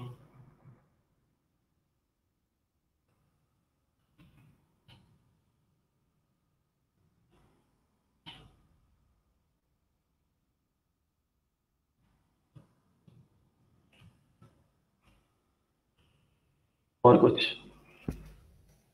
ठीक है। अभी फिलहाल ये चीजें मैं जो है वो हम एक तरतीब से चलेंगे। ठीक है, ये तो आपने पूछ लिया सवाल तो मैंने बता दिया। हम एक तरतीब से चलेंगे। पोस्ट है तो पोस्ट के अंदर जो ऑप्शंस है, ऑल पोस्ट हमने पढ़ लिया कि वो सारी की सारी पोस्टें शो करवाता है हमें। और किसी भी पोस्ट को जाके हम एडिट कर सकते हैं, उसको कैटेगरी लगानी है, कोई टैग्स वगैरह असाइन करने हैं एंड सो ऑन। तो उसको हमने यहाँ से डिलीट करना है तो ट्रैश कर देंगे। ठीक है, और एडिट करना है या व्यू करना है तो व्यू के ऊपर क्लिक करेंगे तो वो हमें पोस्ट दिखा देगा। ये पोस्ट वाली इमेज कैसे चेंज होगी सर? अब पोस्ट वाली इमेज मैंने आप लोगों को बताया था फीचर्ड इमेज है। ठीक है, अगर मैं इस पोस्ट को एडिट करता हूँ यहाँ से तो हमारे पास एक इमेज तो यहाँ पे पोस्ट के अंदर बॉडी के अंदर लगी हुई है और एक इमेज है ये फीचर्ड इमेज। तो अगर मैं चाहूँ तो इसको यहाँ से रिमूव भी कर सकता हूँ। यहाँ से मैंने रिमूव कर दिया। कोई नई पिक्चर चेंज करनी है तो यहाँ से अपलोड करेंगे और नई पिक्चर अपलोड कर देंगे एंड दैट्स ऑल।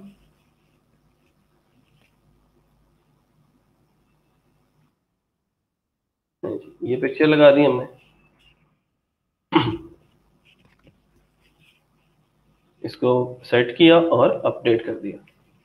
अब हम इसको रिफ्रेश करते हैं। देखिए अभी यहाँ पे माई ब्लॉग और माई वर्डप्रेस ब्लॉग लिखा है, इसको हमने रिफ्रेश नहीं किया था। तो ये भी चेंज हो जाएगा और ये भी चेंज हो जाएगा ऑटोमेटिकली। देखा जरा ई रोजगार बैच 10, यहाँ पे हम पहले लिखते थे टाइटल का टैग लिख के, तो टाइटल का टैग लिखते थे जो भी वो इसमें आता था। फिर उसके बाद यहाँ पे जो लिखते थे वो H1 में लिखते थे तो वो यहाँ पे आ जाता था।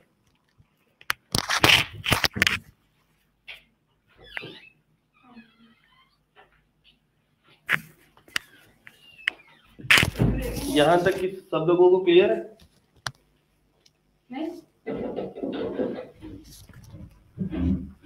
किसी को कोई मसला है तो बता दें।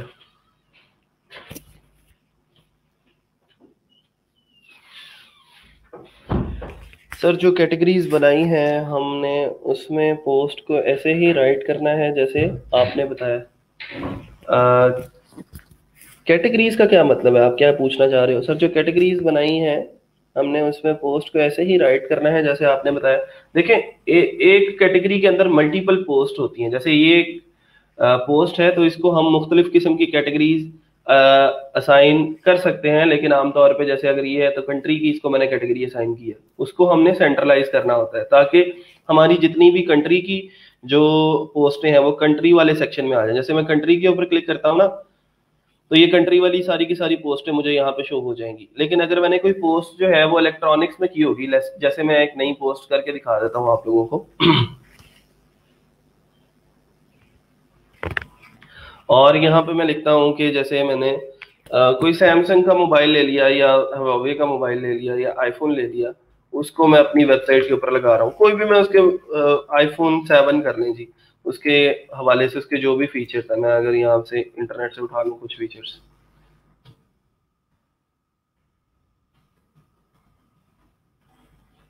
उसके पिक्चर्स भी ले सकते हैं हम लोग।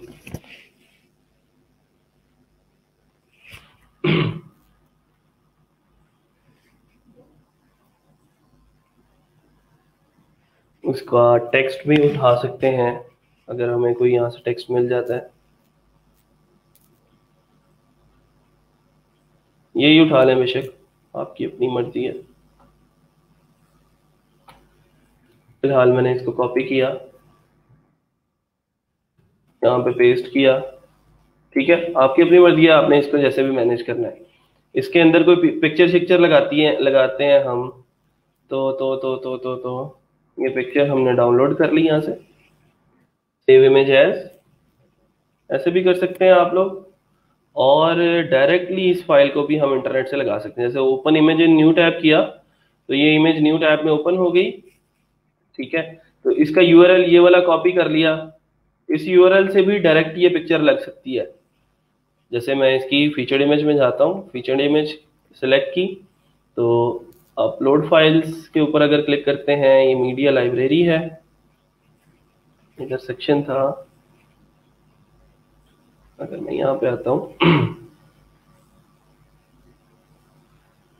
ऐड मीडिया, तो ऐड मीडिया के अंदर इंसर्ट फ्रॉम यूआरएल का ऑप्शन है, ठीक है। तो ये मैंने इसका यूआरएल दिया, यहाँ पे यूआरएल देंगे तो ये ऑटोमेटिकली उस पिक्चर को फेच कर लेगा, इंसर्ट इनटू पोस्ट। अगर फिलहाल मैं इसको यहाँ पे नहीं लगाना चाहता, इसको मैं बंद कर देता हूँ। अभी फिलहाल मैंने इसको पब्लिश किया और मीडिया के अंदर जाके मैंने उस पिक्चर को अपलोड कर दिया, ऐड न्यू, ठीक है। तो इसको हम अगर यहाँ से डाउनलोड कर लें,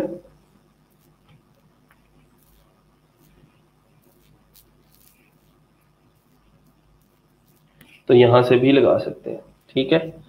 और किसी को कोई मसला है तो आप लोग बता दें अब।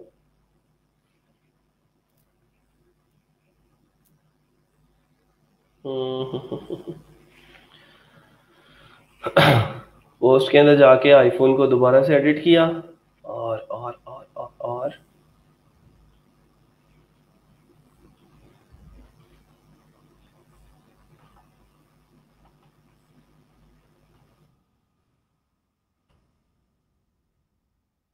अपडेट किया।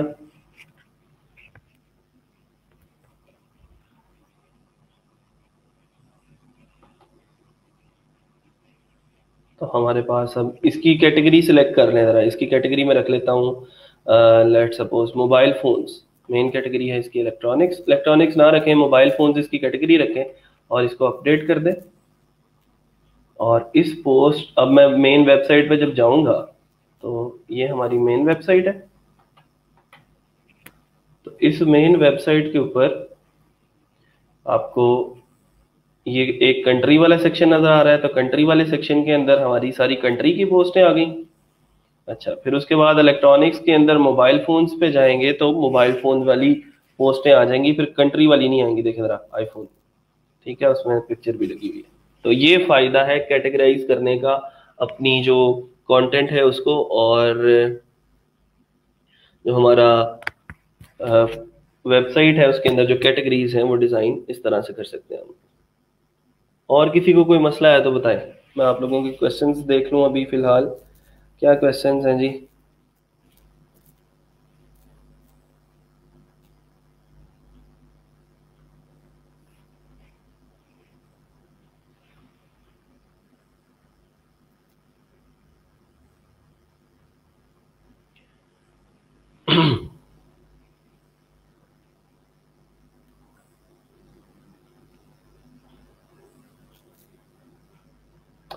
अच्छा, वो भी चेंज हो जाएगा बेटा, वो जो पॉट है आपका वो भी आप लोग चेंज कर सकते हो। जैसे आप अपीयरेंस के अंदर आते हो, कस्टमाइज के अंदर जाके ही आप लोग इसकी पिक्चर भी चेंज कर सकते हो, कोई मसला नहीं है। मैं आप लोगों को बताया वर्डप्रेस के अंदर आप लोग ईच एंड एवरीथिंग मैनेज की जा सकती है। ये हेडर मीडिया का ऑप्शन है, ठीक है। ये पिक्चर लगी हुई है, यहाँ से आप इसको हाइड कर दो, ठीक है, रिमूव कर दो, आपकी अपनी मर्जी है। आप यहाँ से कोई नई पिक्चर ऐड कर दो, ऐड न्यू इमेज, तो मैं यहाँ से नई पिक्चर ऐड करता हूँ। जैसे अगर ये लगाना चाहते हैं तो इसको हमने ऐड किया और इसको ज़रा ऐसे कर लेते हैं और क्रॉप कर लेते हैं। स्किप क्रॉपिंग भी कर सकते हैं, क्रॉप कर दें तो ज़रा उसके साइज़ की आ जाएगी। तो ये लें जी, आपकी पिक्चर चेंज हो गई। और कुछ?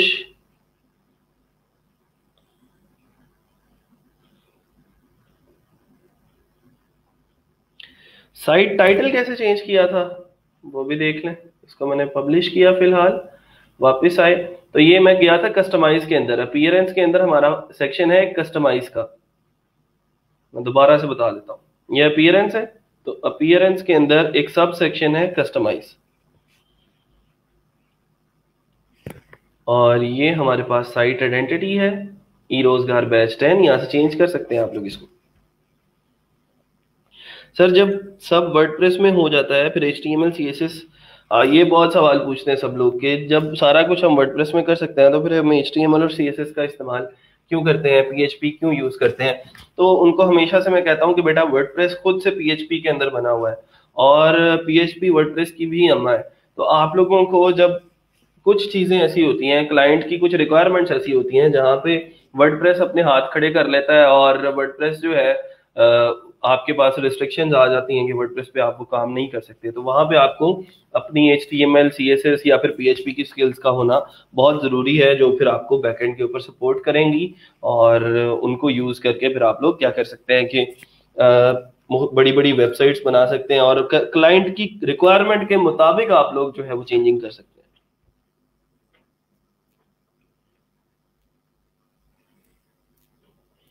हाँ जी, ये अब जैसे ये नवीद साहिल हैं तो वो पूछ रहे हैं कि सर व्हाट अबाउट इफ वाना रीपोजीशन द टाइटल। ये टाइटल नीचे है, अगर टॉप लेफ्ट पे साइड पे लगाना हो तो अब यही सवाल, इसी सवाल का जवाब है वो हिरा महफूज ने जो सवाल किया था कि हम HTML CSS का इस्तेमाल क्यों करते हैं। तो इस तरह की जब कस्टमाइजेशन क्लाइंट हमें करने को बोलता है तो फिर हम क्या करते हैं कि हम वहां पे HTML और CSS का यूज करते हैं। ये थीम वाला इमेज ही था, उसको मैंने यूज चेंज कर लिया, अब अपना इमेज लगा दिया। ठीक है जी जीशान, और कोई सवाल रहता तो नहीं है?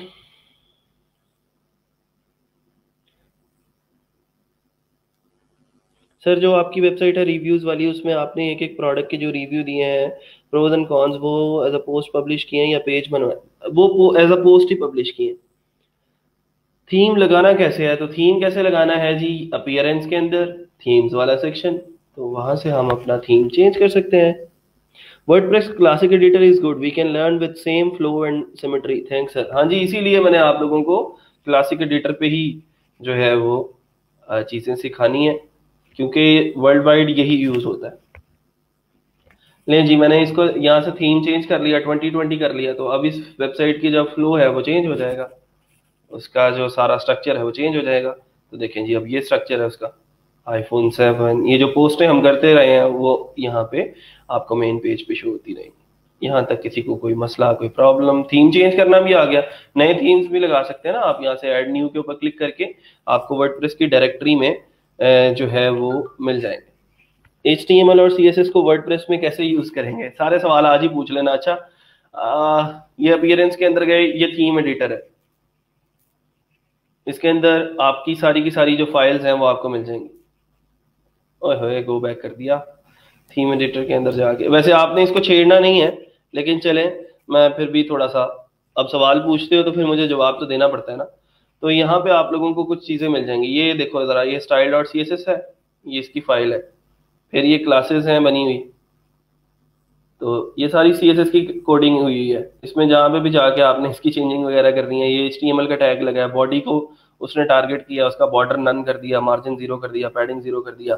ठीक है, ये सारी CSS की प्रॉपर्टीज लगी हुई हैं। तो आप लोगों ने जो भी चेंजिंग करनी है आप लोग यहाँ से जाके इसकी CSS के अंदर जाके कर सकते हैं। फिर PHP के अंदर कोई चेंजिंग करनी है तो singular.php बनी हुई है इसकी, header.php है, हेडर के कोड करने के लिए, footer.php या फुटर का कोड करने के लिए। मैं फिर दोबारा से बोल रहा हूँ, आपने इस सेक्शन को नहीं छेड़ना, ये सिर्फ मैंने आप लोगों को बताया इसलिए है कि आप HTML वगैरह इम्बेड करनी हो अपनी तो आप लोग यहाँ से कर सकते हैं। हमारे पास दूसरे तरीके भी हैं, वो भी मैं आप लोगों को इंशाल्लाह बता दूंगा कि कैसे सेफली हम इसकी जो कोर फाइल्स हैं उसको छेड़ सकते हैं, क्योंकि ये कोर फाइल्स होती हैं और अगर इसके अंदर कोई आपने चेंजिंग ऐसी वैसी कर दी तो आपकी सारी की सारी जो साइट है उसकी तबाही जो है वो हो सकती है। कस्टमाइज के अंदर जाता हूँ जी दोबारा से, तो कस्टमाइज के अंदर एक सेक्शन है आप लोगों के पास यहाँ पे एडिशनल CSS का। तो इस एडिशनल CSS के अंदर जाके आप लोग अपनी CSS एम्बेड कर सकते हो। यहाँ पे मुख्तलिफ किस्म की क्लासेस को कॉल करके, IDs को कॉल करके आप लोग यहाँ पे चेंजिंग जो है वो कर सकते हैं। जैसे अगर लेट सपोज ये वेबसाइट है मेरी, ये सर काफ़ी है आज के लिए। हाँ, आहिस्ता आहिस्ता बस होगी तुम लोगों की, देखना। मैं क्या करता हूँ जी, ये इंस्पेक्ट एलिमेंट के अंदर जा, अब मैं कुछ ऐसी चीज़ें फिर पढ़ाऊंगा, फिर तुम लोग कहोगे कि सर ये तो मतलब पता नहीं क्या कर दिया आपने, है। मैं यहाँ से इसको ज़रा इसकी रिस्पॉन्सिवनेस खत्म करके ओवर करते हैं। ये साइट टाइटल की एक क्लास यहाँ पे लगी हुई है, ठीक है। मैं इसका कलर शलर ग्रीन करना चाहता हूँ, तो मैं इसको डॉट साइट टाइटल, ठीक है, इसको मैंने कॉल किया, डॉट से ही कॉल करते हैं ना क्लास को, तो फिर इसका जो कलर है वो मैंने कर दिया ग्रीन।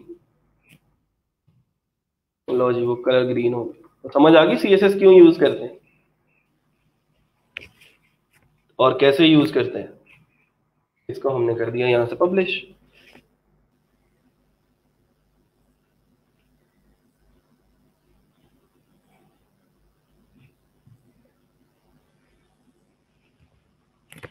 अच्छा, ये सिंपल मैंने बताया कि सीएसएस कैसे यूज करनी है। इंशाल्लाह डिटेल में इसको हम बाद में डिस्कस करेंगे कि कौन कौन सी सीएसएस कैसे कैसे लगाई जा सकती है। अच्छा, एक और चीज जो है वो रह गई। हम यहाँ पे एक पेज क्रिएट कर लेते हैं। ऐड न्यू के ऊपर मैंने क्लिक किया और यहाँ पे हमने कॉन्टेक्ट अस का एक पेज बना लिया। कॉन्टेक्ट अस का पेज हम इसलिए बनाते हैं कि लोग आके एक फॉर्म फिल करें और उस फॉर्म के जरिए वो हमारे से कांटेक्ट कर सके। मैं दोबारा से अपीयरेंस के अंदर जाके थीम जो है वो हमारा अपना वही 2017 वाला एक्टिवेट कर लेता हूँ। एक बार ये एडिशनल सीएसएस रिपीट कर दे। ये लो भाई, अपीयरेंस के अंदर गए, कस्टमाइज के अंदर आपको एडिशनल सीएसएस का जो ऑप्शन है वो मिल जाएगा। ये एडिशनल सीएसएस है, ठीक है। इसके ऊपर क्लिक करोगे तो ये यहाँ पे आप लोग जाके सीएसएस जो है वो अपनी लगा सकते हो, ठीक है। वापस आ जाए जरा। अच्छा जी, हम बात कर रहे थे पेजेस की। तो मैंने पेजेस क्रिएट कर लिया, एक पेज क्रिएट किया कॉन्टेक्ट अस का, कि लोग आए और एक फॉर्म हो उनके पास। अभी तो ये बिल्कुल ब्लैंक है ना, ये कुछ भी नहीं है इसके ऊपर। तो मैं ये चाहता हूँ लोग यहाँ पे आके एक फॉर्म फिल करें और उसके अंदर अपना फीडबैक हमें दें, अपना नाम लिखें, अपना ईमेल एड्रेस दें और अपने फीडबैक हमें प्रोवाइड करें। तो मैं एक प्लगइन इंस्टॉल करने जा रहा हूँ जरा। अब मैं आपको प्लगइन की फंक्शनैलिटी के बारे में बताना चाह रहा हूँ कि प्लगइन एक्चुअली क्या करता है। तो मैंने अगर अपनी वेबसाइट के अंदर एक फॉर्म क्रिएट करना है तो मैं क्या करूंगा, ऐड न्यू के ऊपर क्लिक करूंगा और यहाँ से एक प्लगइन सर्च करता हूँ मैं, कॉन्टेक्ट फॉर्म 7 के नाम से, ठीक है। प्लगइन का नाम है कॉन्टेक्ट फॉर्म 7। तो इसको मैं इंस्टॉल कर लेता हूँ इस प्लगइन को। तो हम फंक्शनैलिटी ऐड ऑन करने जा रहे हैं अपनी वेबसाइट के अंदर और एक्टिवेट कर लेते हैं इसको। जैसे ही ये एक्टिवेट होगा तो ये प्लगइन्स वाले सेक्शन के अंदर ये कॉन्टेक्ट फॉर्म 7 की सेटिंग्स के अंदर जाना है मुझे और इसका शॉर्ट कोड जो है वो कॉपी करना है। ये शॉर्ट कोड है। इसका शॉर्ट कोड इसलिए दिया जाता है कि इस फॉर्म को हम किस जगह पे लगाना चाहते हैं, किस पेज पे लगाना चाहते हैं, क्या किसी पोस्ट के अंदर लगाना चाहते हैं, जहां पे भी लगाना चाहते हैं हम वहां पे उसके इस शॉर्ट कोड को पेस्ट कर देंगे तो वहां पे ये जो फॉर्म है वो हमें शो होना शुरू हो जाएगा। तो मैं पेजेस के अंदर जाता हूँ दोबारा से और कॉन्टेक्ट अस के ऊपर एडिट करता हूँ इसको और इसकी डिस्क्रिप्शन के अंदर मैं क्या करता हूँ कि वो जो फॉर्म है वो हम उसका शॉर्ट कोड प्लेस कर देते हैं और इसको यहाँ से अपडेट कर देते हैं। अच्छा जी, अपडेट किया। जैसे ही अपडेट किया, अब मैं इस पेज को मैं व्यू करता हूँ तो अब क्या होगा, तो देखें ऑटोमेटिकली एक फॉर्म यहाँ पे क्रिएट हो गया जिसके अंदर लोग आके अपना नेम लिख सकते हैं, अपना ईमेल लिखेंगे, अपना सब्जेक्ट लिखेंगे, अपना मैसेज देंगे और सेंड कर देंगे। और वो जो उनका मैसेज है वो मुझे मेरी ईमेल, जिस ईमेल के ऊपर मैंने वर्डप्रेस इंस्टॉल किया था उस ईमेल के ऊपर एक ईमेल आ जाएगी कि फलां बंदे ने, जिसका नाम ये है, जिसका ईमेल ये है, उसने ये सब्जेक्ट के साथ ये मैसेज आपको भेजा है। आप उसको जाके देख सकते हैं और रिप्लाई कर सकते हैं। किसी को कोई मसला, यहाँ पे अगर मैं चाहता हूँ कि कॉन्टेक्ट अस लगाऊं, मतलब मेन्यू बार के अंदर मेरा कॉन्टेक्ट अस का पेज भी शो हो रहा हो, तो दोबारा से मैं अपीयरेंस के अंदर मेन्यूज वाले सेक्शन के अंदर जाऊंगा और यहाँ से हम क्या करेंगे कि एक नया पेज क्रिएट किया है कॉन्टेक्ट अस का, तो इसको हम ऐड टू मेन्यू कर देंगे। तो ये कॉन्टेक्ट अस भी ऐड टू मेन्यू हो गया और सेव मेन्यू किया। यहाँ से मेन वेबसाइट के ऊपर आए और कॉन्टेक्ट अस के ऊपर क्लिक किया तो हमारे पास कॉन्टेक्ट अस वाला पेज जो है वो शो हो गया। लोकल होस्ट में हमें ईमेल मिल जाएगी? नहीं जी, email local host email send कर ही नहीं सकता, ठीक है। तो ईमेल वहां पे नहीं मिलेगी, लाइव सर्वर पे मिलेगी। लेकिन फॉर्म क्रिएट हो जाएगा ऐसा, ठीक है।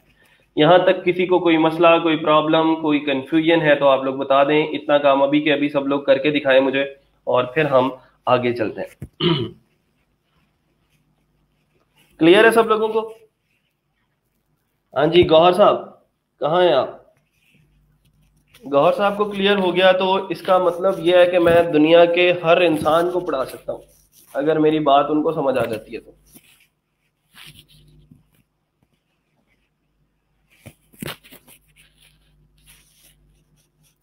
ये सारे का सारा काम इम्प्लीमेंट करके देखें। अभी ये 3-4 पेजेस हमने बना लिए हैं। कुछ कैटेगरीज क्रिएट की हैं, कुछ पेजेस हैं, अबाउट अस का पेज है, कॉन्टेक्ट अस का पेज है। कॉन्टेक्ट के लिए कौन सा प्लगइन बेस्ट है sir? Contact form 7। Contact us का जो फॉर्म्स वगैरह बनाने हैं ना, उसके लिए आप लोग कॉन्टेक्ट फॉर्म 7 यूज करें। उसके बाद अभी हम डिटेल के अंदर यार पढ़ने वाले हैं, ये तो बेसिक्स हैं वर्डप्रेस की। और फिर उसके बाद हमने जब एलिमेंटर पढ़ना है तो हम अपने फॉर्म्स खुद से डिजाइन करेंगे और खुद से हम उसकी जो ये फील्ड्स वगैरह हैं खुद से डिजाइन करेंगे। सर इतना बहुत है आज के लिए।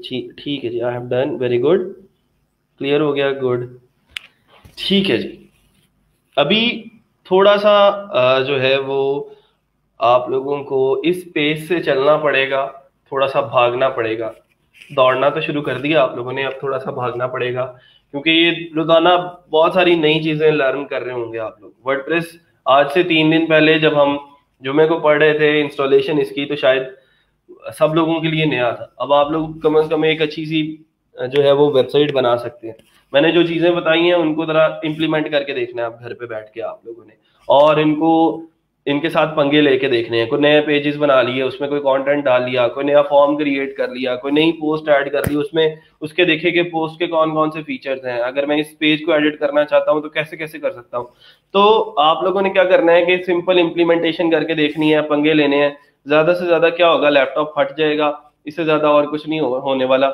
आप लोगों का काम सिर्फ ये है कि आपने मुख्तलिफ चीजों को एक्सप्लोर करके देखना है। कोई भी प्रॉब्लम आती है, आई विल हैंडल इट, ठीक है। ये चीजें सारी की सारी जो अब आप लोग इम्प्लीमेंट कर रहे हैं मेरे लिए नई नहीं है।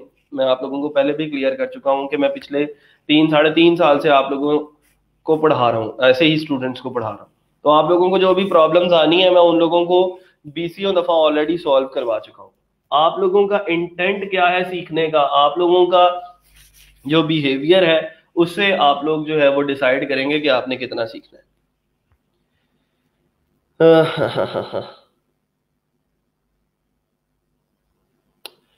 ठीक है जी।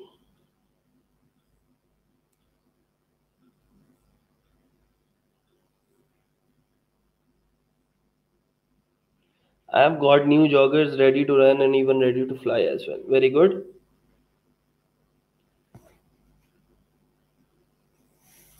कोई वेबसाइट देख के उसके मुताबिक प्रैक्टिस कर सकते हैं। इंशाल्लाह हम ऐसा ही करेंगे। अभी ये मैं थोड़ा सा वर्डप्रेस का ये जो डैशबोर्ड है ये आप लोगों को कंप्लीट करवा दूं कि कहाँ से क्या कर सकते हैं, कहाँ से क्या कर सकते हैं।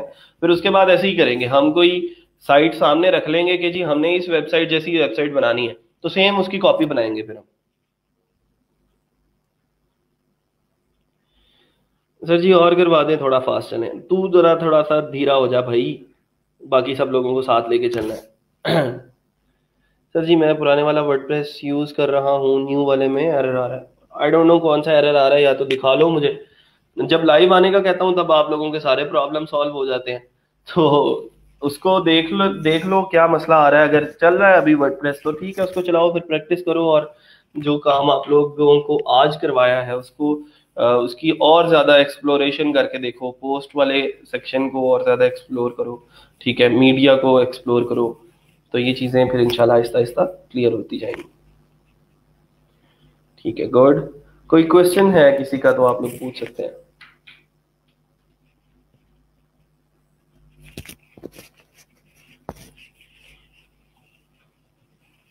कोई सवाल नहीं है?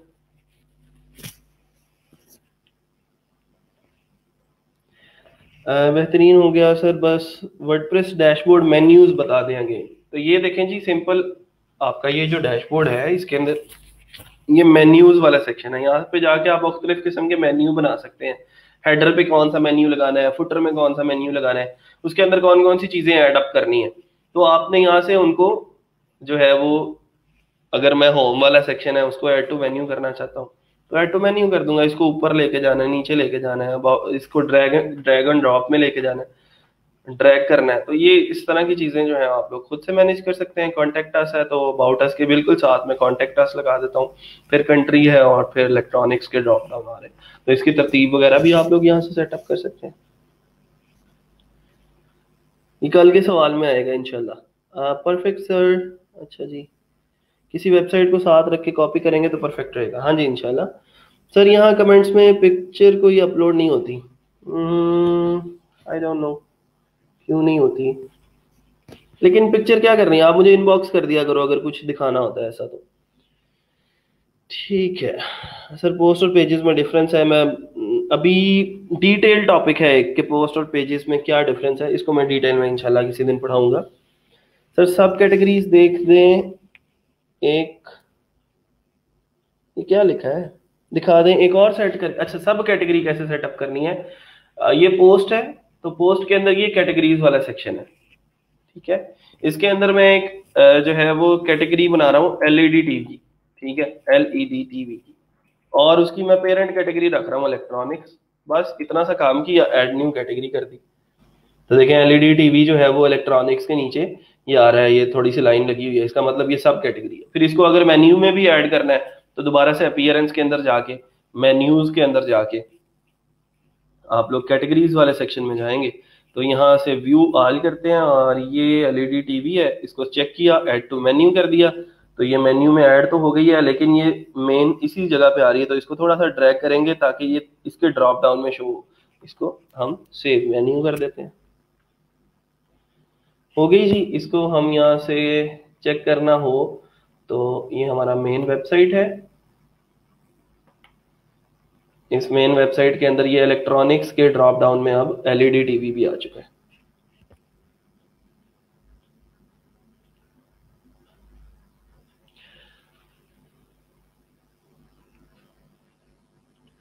सर अब आज प्रैक्टिस कर लेते हैं, एक्सप्लोर करके देख लेते हैं खुद से, फिर क्वेश्चंस लिख के रख लेंगे, जो प्रॉब्लम्स आएंगी फिर कल आपसे पूछ लेंगे। हाँ जी जी ठीक है इंशाल्लाह, जो भी सवालात हैं आप लोग सवाल बनाएं और पूछें मेरे से। मगर सर वर्डप्रेस थोड़ा स्लो चल रहा है लोकल होस्ट पे। हाँ जी, ये बताया था मैंने आप लोगों को कि लोकल होस्ट वर्डप्रेस का भार जरा मुश्किल से उठाएगा, इसके लिए मैंने आप लोगों को रिकमेंड किया था hostingyo.com। बेटा एक छोटी सी डोमेन और होस्टिंग ले लेने से आपको जितना फायदा हो सकता है ना, आप लोग सोच नहीं सकते। उससे एक तो आपकी अपनी प्रैक्टिस हो जाएगी, दूसरा आपका अपना पोर्टफोलियो बिल्ड हो जाएगा, तीसरा आप लोग अपनी कोई ई कॉमर्स साइट बनाना चाहते हो, कोई आप जो है अपना अमेजॉन एफिलिएट बिजनेस शुरू करना चाहते हो, कोई अपनी प्रोडक्ट फेसबुक के ऊपर सेल करना चाहते हो, तो आप लोग खुद अपनी आसानी से वेबसाइट बना सकते हो, और इतना स्लो भी नहीं होगा, और आसानी से आप लोग उसकी डेवलपमेंट कर सकते हो, ठीक है। तो फ्री में तो इतना ही मिलता है, जो लोकल होस्ट है वो फ्री में इतना ही मिलेगा। अगर आपने प्रोफेशनल काम करना है, लोगों को अपनी साइट दिखानी है, अब देखिए आप अपनी लोगों को साइट दिखाना चाहते हैं, जी मैंने ये फलां साइट बनाई, क्या बताएंगे उसको कि लोकल होस्ट स्लैश वर्डप्रेस पे जाओ फिर मेरी साइट नजर आएगी, तो वो तो उसको नहीं देख सकता ना, क्योंकि उसके पीसी के अंदर तो वर्डप्रेस नहीं पड़ा हुआ ना वो वाला। तो अगर आप इसके बजाय आपसे ये कहते हो कि यार जाओ मेरा काम देखना है जाके तो सजावट.हाउस पे देखो, जाओ मेरा काम देखना है तो कुटीन.com पे देखो, जाओ मेरा काम देखना है तो तुम जो है वो dapper.reviews पे देख लो। तो ये इतना ये जो डोमेन है, ये जो बिजनेस नेम है, ये आप लोगों ने खुद से सिलेक्ट करना है और उसको जाके बताना है कि भाई साहब मैं ये होस्टिंग खरीदना चाहता हूँ, मुझे बता दे। वो आपको यूजर नेम और पासवर्ड दे देगा, उसके ऊपर वर्डप्रेस इंस्टॉल करें और काम करना शुरू कर दे, ठीक है। अक्सर शहजादी का मिक्सअप हो रहा है जी, ज्यादा हो गया, मैंने बस कर दिया जी, एंड कर दिया और कुछ नहीं पढ़ा रहा। सर एक मासूमाना सवाल है, जब हम सारा कुछ वर्डप्रेस में यार ये भी तो जवाब दिया मैंने इसका, any layout and functionality add कर सकते हैं, तो HTML CSS PHP सीखना क्या ज़रूरी है? आई नो कि बैकएंड पे यही लैंग्वेजेस हैं वर्डप्रेस के और नॉलेज होना चाहिए, पर कोई खास रीज़न बेटा ये है कि जब आपका कोई क्लाइंट आता है ना, और जैसे अभी सवाल आ गया था हमारी क्लास के अंदर एक स्टूडेंट है, उन्होंने बोला कि जी ये ई रोजगार बैच 10 है, इसका कलर जो है वो मैंने ग्रीन करना है, या इसका कलर इसको मैंने यहाँ पे लेके आना है, इधर इस जगह पे शो हो, इस जगह पे शो हो, ये ठीक है। फिर यहाँ कोई भी बंदा आके कहता है कि ये जो आई लव पाकिस्तान है, ठीक है, इसको यहाँ पे शो करवाना है, ये जो खाली जगह ये ना रहे। तो इस तरह के काम जब क्लाइंट की रिक्वायरमेंट को फुलफिल करना पड़ता है आपको, तो फिर वहां पे आपको बैकएंड पे HTML और CSS और PHP का इस्तेमाल करना पड़ता है। फिर जब फंक्शनैलिटी की बात आती है तो फंक्शनैलिटी प्लगइन जो है कभी कभार तो कंप्लीट कर देता है, लेकिन प्लगइन सारी क्लाइंट की रिक्वायरमेंट जो है, सारी फंक्शनैलिटीज को ऐड ऑन नहीं कर सकता।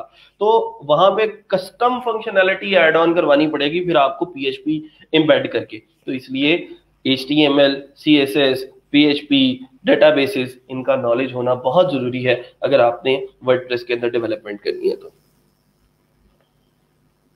नहीं, उसको नहीं खत्म करना, वो वर्डप्रेस की तरफ से लिखा आता है, ये आपको वो हाई बोलता है बस।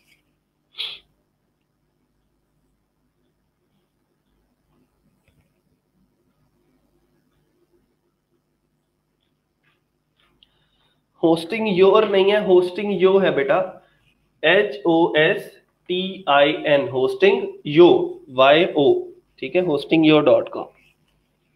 इसके ऊपर नंबर दिया होगा यार, इससे फोन पे बात कर लेना, उससे वो सारी डिटेल बता देगा। आप मेरा भी बता सकते हो उसको कि सुफियान साहब ने रिकमेंड किया मुझे। ठीक है जी। Sir you are right, themes coding edit करनी पड़ती है समटाइम्स, क्लियर है। हाँ जी बिल्कुल सर, जो फ्री होस्टिंग मिलती है वो यूज नहीं कर सकते प्रैक्टिस के लिए। बेटा प्रैक्टिस के लिए यूज करो, उनके अंदर भी यही मसला आएगा, प्लगइन इंस्टॉल नहीं होंगे, स्लो चलेंगी, या फिर वो कभी कभार तो ऐसे करते हैं कि लिमिट लगा देते हैं कि 30 मिनट्स के बाद आप जो है इसके अंदर कोई एडिटिंग नहीं कर सकते, WP एडमिन एक्सेस नहीं कर सकते। इस वजह से ये छोटे छोटे से रीजन हैं। फिर उसकी सिक्योरिटी का मसला आता है और क्लाइंट्स के साथ आप प्रोफेशनली कम्युनिकेट नहीं कर पाते।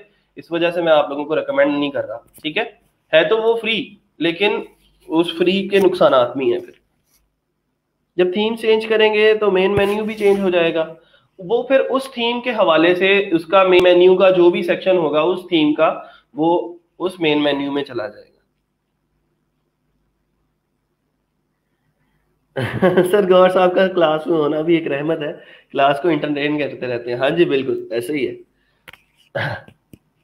होना चाहिए उनको भी क्लास के अंदर, और इस तरह के लोगों की हमें अशद जरूरत है। और कोई सवाल, कोई कंफ्यूजन, कोई क्वेश्चन है तो आप लोग पूछ सकते हैं। आज का ये जितना भी काम किया बेटा, कल को मैंने चेक करना है, फिर आगे पढ़ेंगे। ठीक है इसको, और जो वर्डप्रेस का डैशबोर्ड है इसको डिस्कस करने के बाद फिर देन हम मूव ऑन करेंगे अपनी जो कस्टमाइजेशन है उसकी तरफ, और इसके साथ साथ जो है एलिमेंटर को डिस्कस करेंगे। एलिमेंटर प्रो का जो प्लगइन है उसकी जितनी भी कस्टमाइजेशन है उसके जरिए हम कर सकते हैं, लेआउट्स बना सकते हैं अपनी वेबसाइट के, वो बना सकते हैं।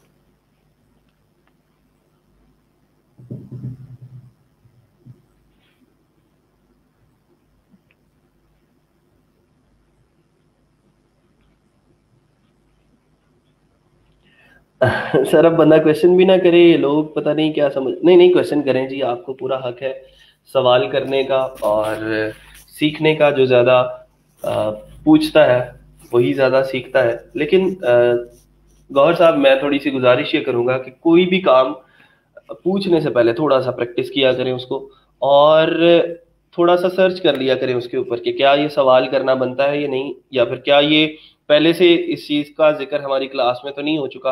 तो इन चीजों को मलहूज़े खातिर रखते हुए आप सवाल करें, जैसे मर्जी सवाल करें।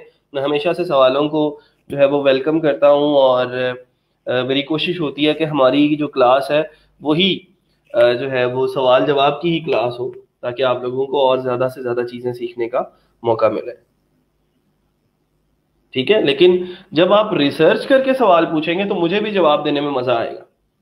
ठीक है, और अगर वही चीजें मुझे रिपीट करनी पड़ेंगी तो फिर सारी बात है, एक इंसान की नेचर है कि यार वही एक चीज बार बार इनको पढ़ाई जाओ, तो आप लोगों का भी टाइम जाया होता है और मेरा भी टाइम जाया होता है। अगर मुझे वर्डप्रेस इंस्टॉलेशन 3 लेक्चर्स में पढ़ानी पड़ती है तो उन 3 लेक्चर्स में और मैं और काफी चीजें आप लोगों को पढ़ा सकता था।